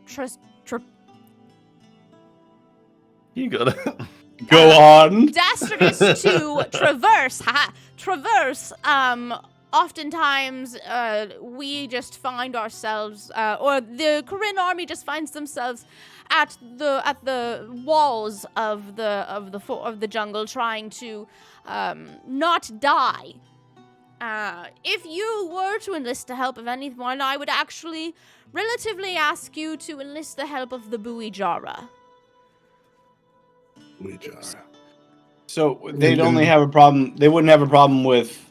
Oh my god, I gotta remember all the races. Well, Half orc. Badru and I, right? Oh yeah, like Badru and Brooke. Are they Well, travel Badru- enough to know that we're not a Human human, and a tiny human? I'm human passing. When I Yeah. say that they hate humans, I'm I not. mean that they have detection equipment to detect when somebody has a human or has human in them, like if you're a half elf or half orc or something of the such, Not. so that they are able to discern whether or not you are friend or foe. Right. I I feel am like a- disguising myself would not work then.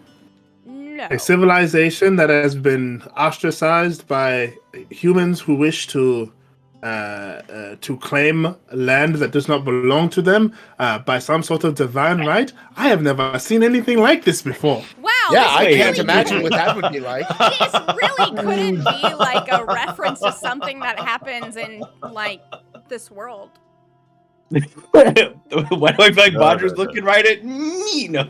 No. My ancestors came from Norway through Canada. To the camera. What? What's so funny As a though- Brit, I find the idea of colonialism ridiculous and outrageous. Yeah. What's so funny though is that in another campaign, Jack's group single-handedly banded the Yuan-Tis and the humans together and made Jasir a really, really big ally of the Yuan-Ti queen, who I can't remember what I named her. But there's a bunch of queens, and they're all different snake types and whatever. But they actually banded together because demons invaded, and they were turning them into demons. Yeah. Ironclad in the chat was actually one of the big bads who ended up then joining the campaign. Anyways, so now That's I'm just awesome. sitting here like, Jack, are Nice. you gonna make them friends again? Brooke is nowhere near as I know. diplomatic as Bud No. is. But yeah, that is a direct reference that I put in my world because we should Mhm. not Nice. do that. Well, you think?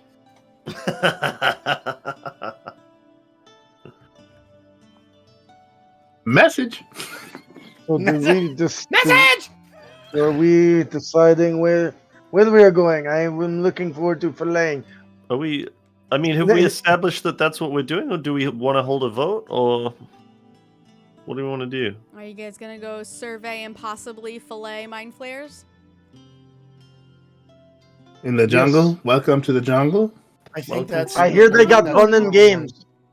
And then it's your choice as to whether or not you make contact with the Yuan-Ti or whether or not you make contact with the Buijara. But to be honest, you might make contact with both. It really depends on the jungle die. Oh. I have a die. I might have missed The this. Who are the Buijara Buijara are again? not the Yuan-Ti? Okay, so the Buijara are my homebrew Yeah, they got products. race that I Ah. absolutely adore. There are two variants. There is forest and jungle Buijara. Isn't that- Whenever the gods originally created the world, they created the Genasi, fire, earth, air, and water. And then they became extinct. So then they tried again. Whenever they tried again, they created 3 people who live forever. They just go dormant after a certain amount of time. So they created the dragons, the people of the sky, who then go dormant whenever they're like reach, a certain amount of years. The Tritons, the people of the sea, who turn into coral reefs. And then live forever because coral reefs are alive. And then the Buijara, which are the people of the land who turn into trees whenever they die. Well, die, and then they live forever as trees.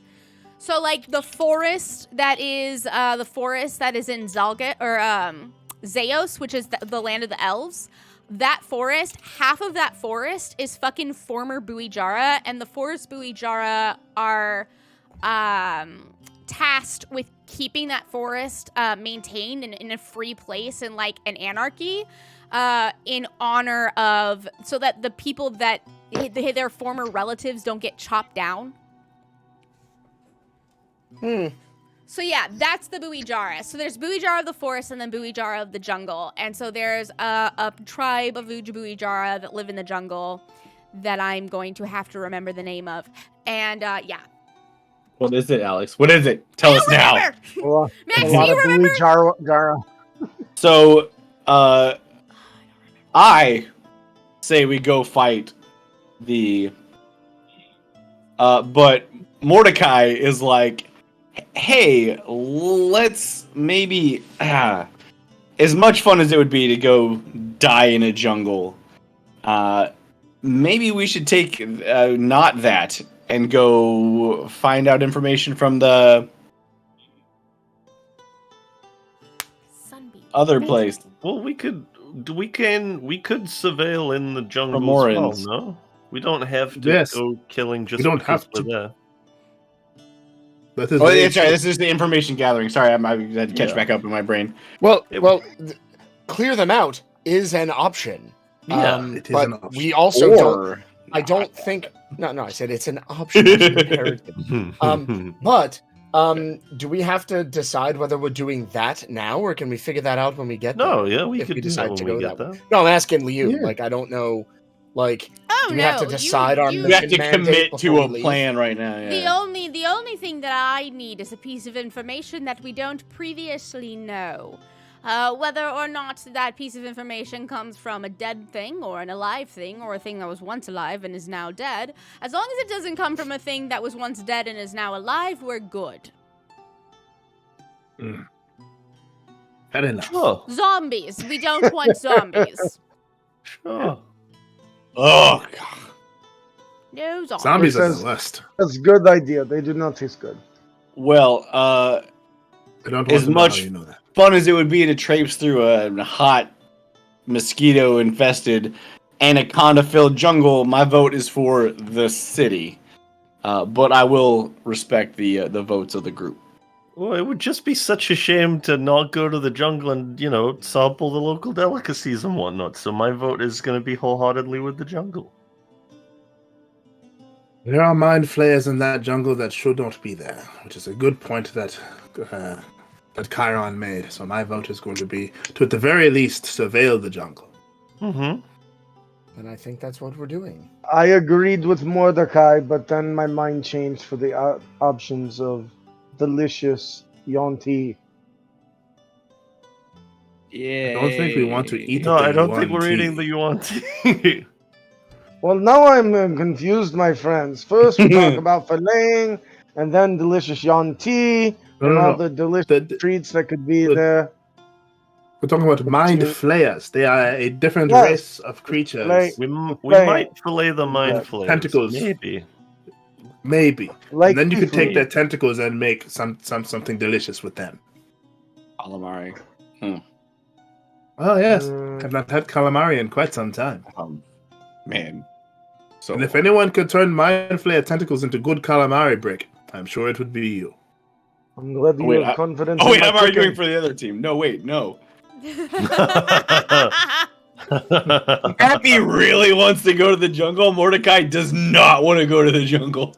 It sounds like we're going to the jungle. All right, but I hear think me the out. jungle is. All right, so it would appear that we are decidedly, as a group, going to the jungle. How are we going to get there to That this is a good jungle? question. This is what they've been that's- saying. We airship are we island, gonna we take? sinking. That's gumption? where I come in, and he Gumption. comes and he gets something out of his pocket that fucking Brick would have known was in his pocket if he actually managed to pickpocket him. But, Yeah, thanks for bringing that around to my failure. I appreciate it. and so he gives you this sack, and in this sack there are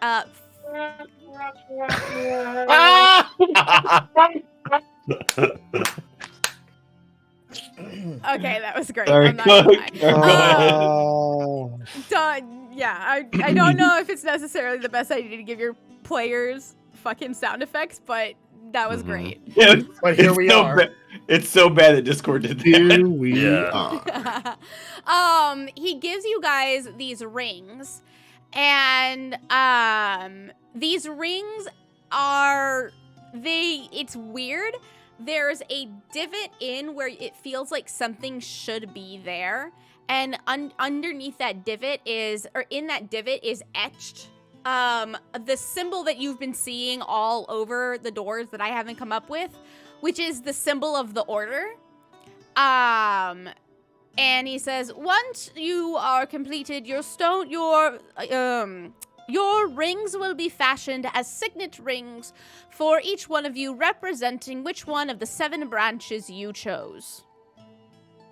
Meaning I have not come up with the symbol for the 7 branches you chose. No, but what's my symbol look like, Liu? What's it look like? But he gives you. We've got a design team working on that. If you show these to the stable in Zalgis, they will be able to supply you with appropriate horses, or he looks at Brooke, ponies, in order to relay you over to the jungle. I will say that the jungle is not quite too far away from us right here, right now. However, I don't know what you should do with your horses once you get there, unless you wish to leave them at a Bui Jara encampment or a Yuan-Ti encampment. I will also tell you that there, in the kind of southern area, a little bit closer to the area where the mind flares are, there is also a village of mud genasi. They are healers that the Yuan-Ti use and trade with in order to keep them healthy after their skirmishes with the human soldiers. But we do not have contact with the mud genasi, but they are known to be kind and helpful. And you would know that if you bought my book. I did buy your book, but I don't have it yet. Well, thank you. I Yeah, appreciate it. I didn't get it yet.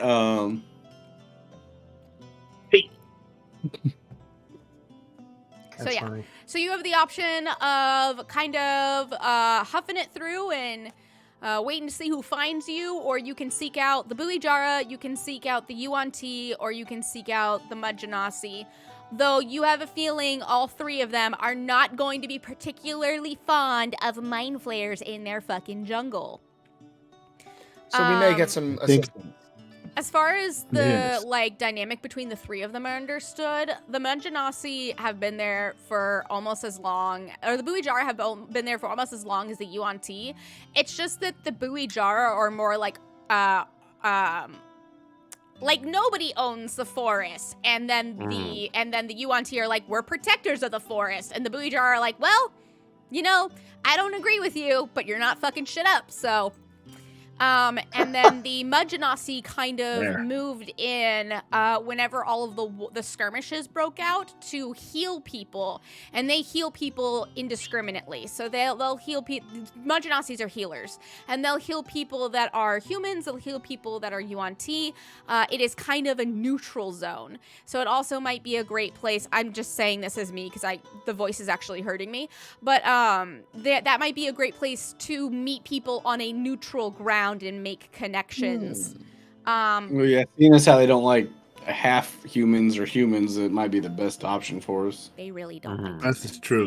Go to the Have the fun. healers, not the booty jars or the John T. Buoy? Booty Jaras? Booty Stop! Jaras. Booty, booty Jaras? Jaras, I have yeah. never heard that before. Booty Jaras? Oh my The god. booty jars. We're gonna go to the booty jars.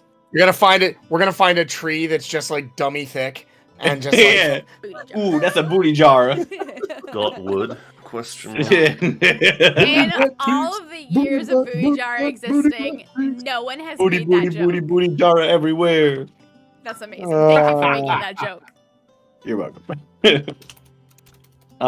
Yeah, it seems like the neutral ground. I mean, honestly, regardless of our situation, I feel like maybe the neutral ground is at least a good place to start. Mm-hmm. I would agree.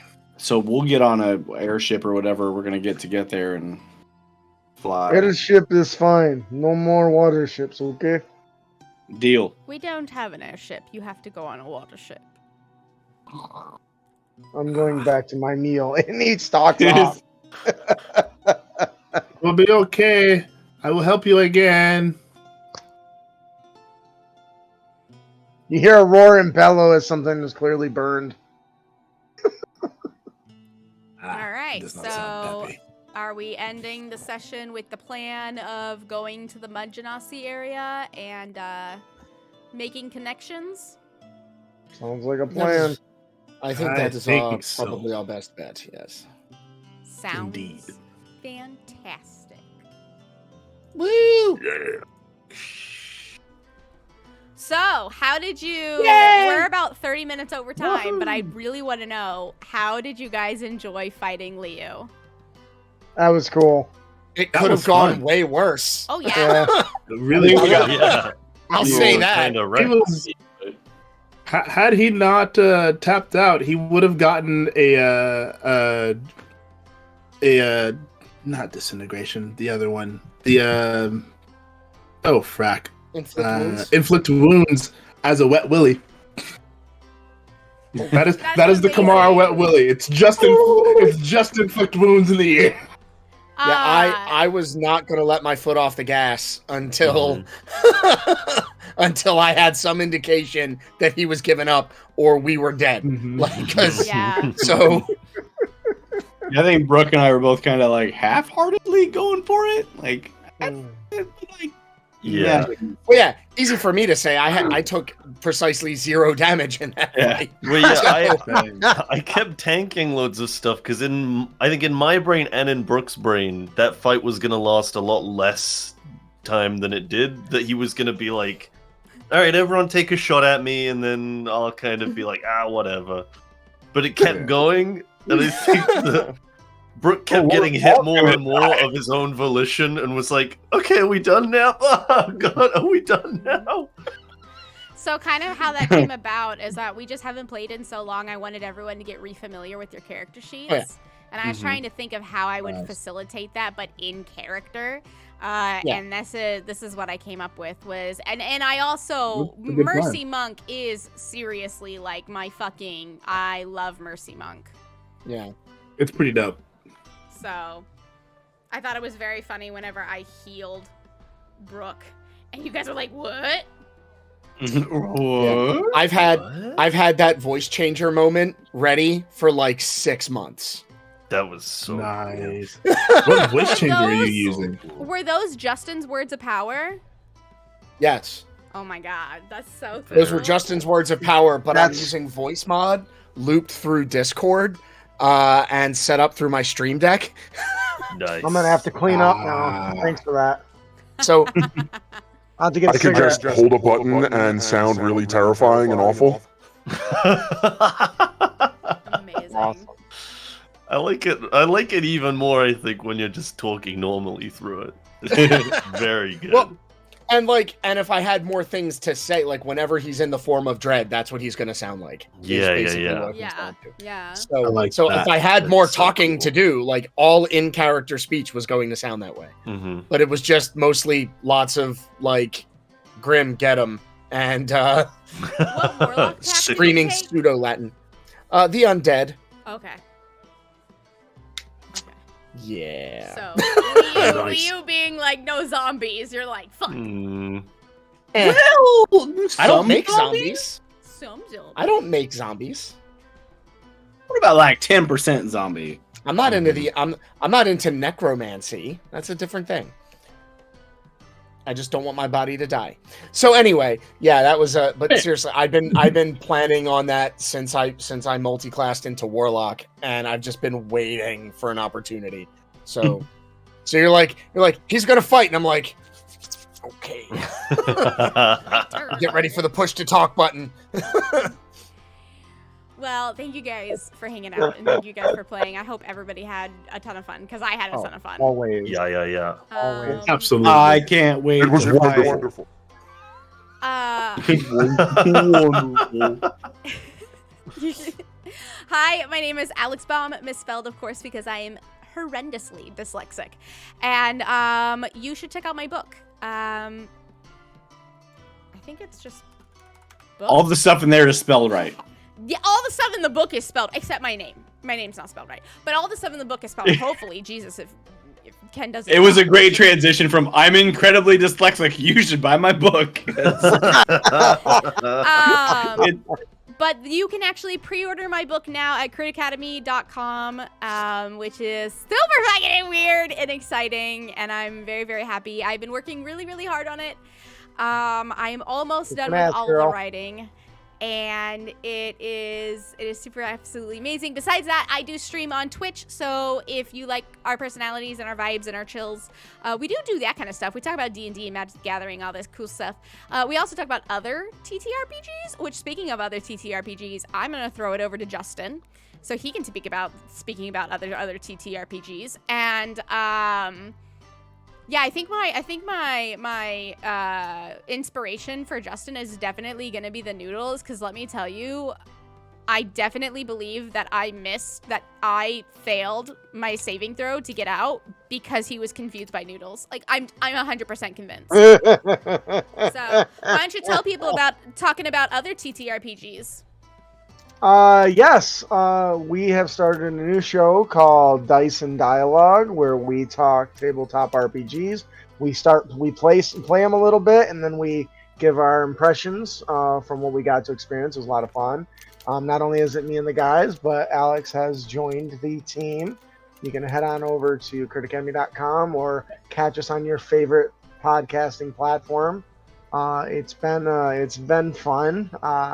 We do little mini series that cover them, and we give a lot of good tips and tricks and everything to go with it. So please consider checking us out, and of course, make sure you pre-order Alex's Bombastic Oddities. So far, we've done Numenera, Blades in the Dark, and we just did... What's it called? Monster of the Week. We just did Monster of the Week with Jack. Yes, and you did an awesome job, Jack.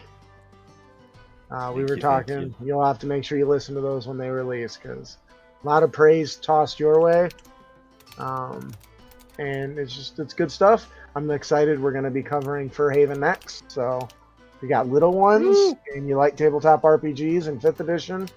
Furhaven, I backed it a year ago. I loved it then. I love it now. Anthropomorphic, adorable little creatures. I want to play the skunk one. I think it was a bard when I last looked at it. Nice. But it's, instead of stank, it's, attractive, shit. What is it when the animals release their Pheromones. That's the one, yeah. So I think that's cool. But yeah, it's designed for little ones and stuff, and it's a lot of fun. So I'm super excited. Yay! Give us a shot. Check us out. That's awesome.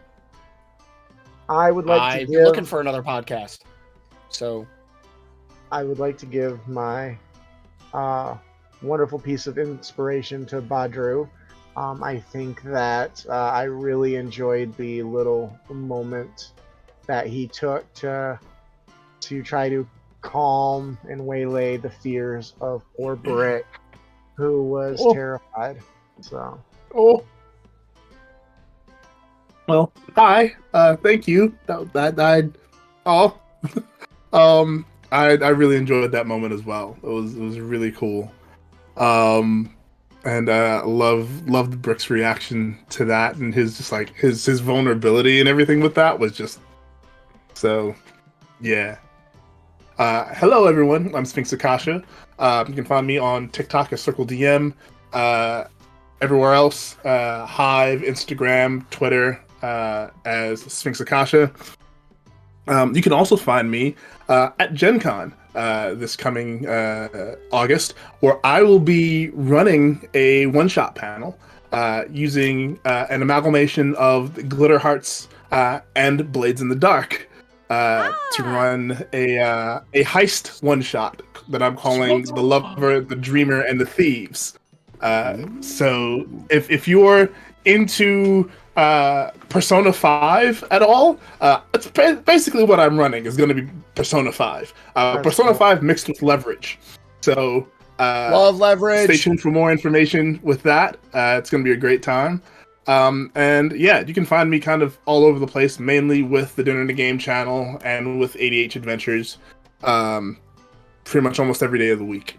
So yeah, I would love to give my inspiration to Chiron for the masterful use of the soundboard to alter the voice. Like, that was just like Yeah.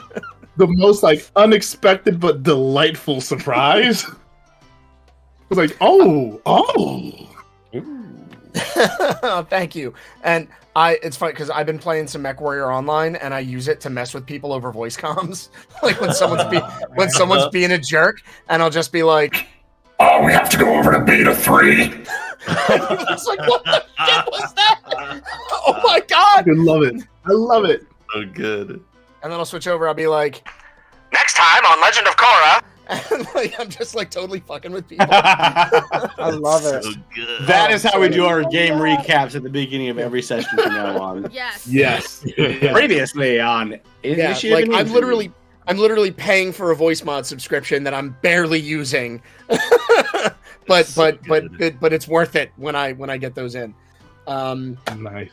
So thank you for that. Like I said, I've been waiting for that for a while. So my name is Dominic. I am on the TikTok, but I have not been super active. But there's still a lot of great back episodes of Arcane Help Desk, and that kind of stuff. I keep saying that I'm gonna try to keep getting back on, but like my brain kind of won't let me. So we'll see what happens.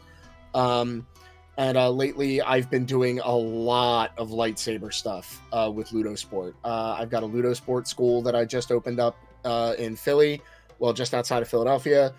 I have Ludosport Nationals coming up in a couple weeks, so I'm going to be doing that, and things are looking up on this end for that. So it's been very exciting. My bestie keeps telling me that I need to try to find a way to integrate Ludosport into my TikTok presence, but I don't really know how best to do that. So it's like competition, like competitive combat sport, lightsaber fighting. That sounds know. awesome. It is, but I don't know how I would integrate that into my TikTok presence. So I will figure that out at some point, or I won't. Those are really the two options. So yes, tonight was fantastic. Thank you all. I've got to go with Mordecai for just getting punched in the liver and then just continually being like, you know what? Magic missile. Magic missile is such a great spell. It gets a weird rap because it doesn't do super damage, but and the way that he described it, I thought was really, really awesome with like the amethysts with basically comet trails just weaving their way around bodies to unerringly hit their target or skipping them off the stones. I live for that kind of combat roleplay embellishment. Yeah. So that's my inspo. All right. I like it. I'm happy. I don't really do much on the social medias. I have a TikTok, but it's not actually D&D related. So if you want to go check it out, feel free. And that's all I don't do anything else. I'm a stay-at-home dad. I raise 2 kids and I build stuff. That's pretty much it.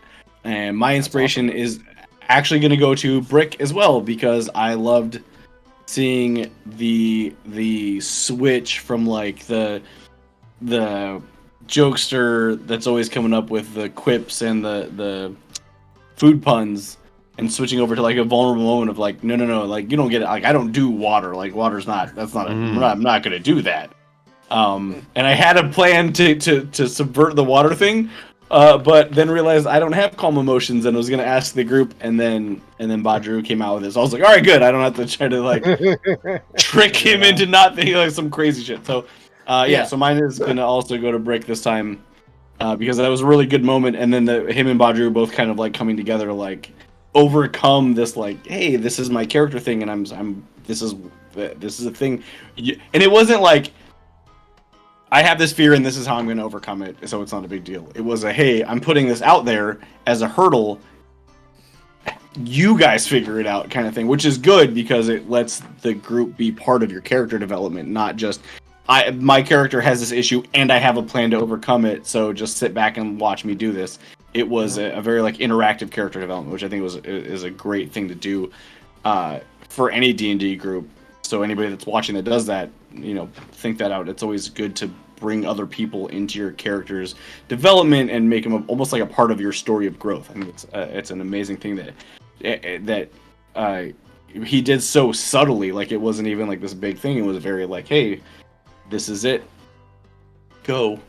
Mm-hmm. And you don't see that a lot with people playing their characters. I thought that was really, really well done. So, well, it was all you guys. I was trying to figure out if I could cast Lehman's Tiny Hut on a boat. That's all I was trying to do. Apparently, the answer is maybe. Sometimes yes, sometimes no. Because it's a dome you cast on the boat, so it goes with the boat. But so anyway, yeah, it's like I think it depends on the size of the boat at that point, right? Right? Yeah, I don't know. Well, maybe is the answer. But yeah, that's who my inspiration is going to go to. Doubling down on Brick's character, or his character development choice there. And then Jack. Hello, I'm Jack. I used to stream. Maybe I'll stream again someday. Who knows? If you want to be there when I do. I'm Hoopsley on Twitch and YouTube. But in the meantime, I'm doing lots of important dishwashing. I want to show us the dishwasher. Just show it. I'll get around to it. Don't you worry. But so I want to give some honorable mentions for some stuff that I thought was fucking awesome, which is same as Dom said, the like stuff with the magic missiles and like the skimming them along the ground and stuff like that. Very, very cool. You're gonna win a vote from me for dropping Rock the Casbah. I literally had that song on repeat for like a few months last year. I just kept listening to that track again and again. That's a good damn track. And then yeah, I mean the other stuff has already been said. The voice stuff Dom did was amazing, and the like seeing more depth to Brick is extremely cool. But I'm not giving my inspo to any of you MFers. I'm giving my inspo to Aelx for incredible world building and introducing us to lots of cool new stuff. The new stuff that we've learned about the Order was very, very cool, and I like this like the branches that we're all able to like. Oh yeah, have so excited about that approaches. Don't be. But It's awesome. it's like my whole thing is like the lore and the backstory and stuff. 'Tis me. Nailed it. All right. Well, if you've made it this far, thank you. If you're on YouTube, I love you. I'm really sorry about not being able to hit record. It wouldn't let me record for some reason. It was gonna make me like stop the stream to record, and I can't do that. Weird. But thank you everyone. Please check out the podcast because I'm really proud of what we do, and me and Justin work really hard on it. So yeah. Other than that, goodbye. We'll see you at some point. No, we'll see you soon. We'll see you soon. Yeah. Come on.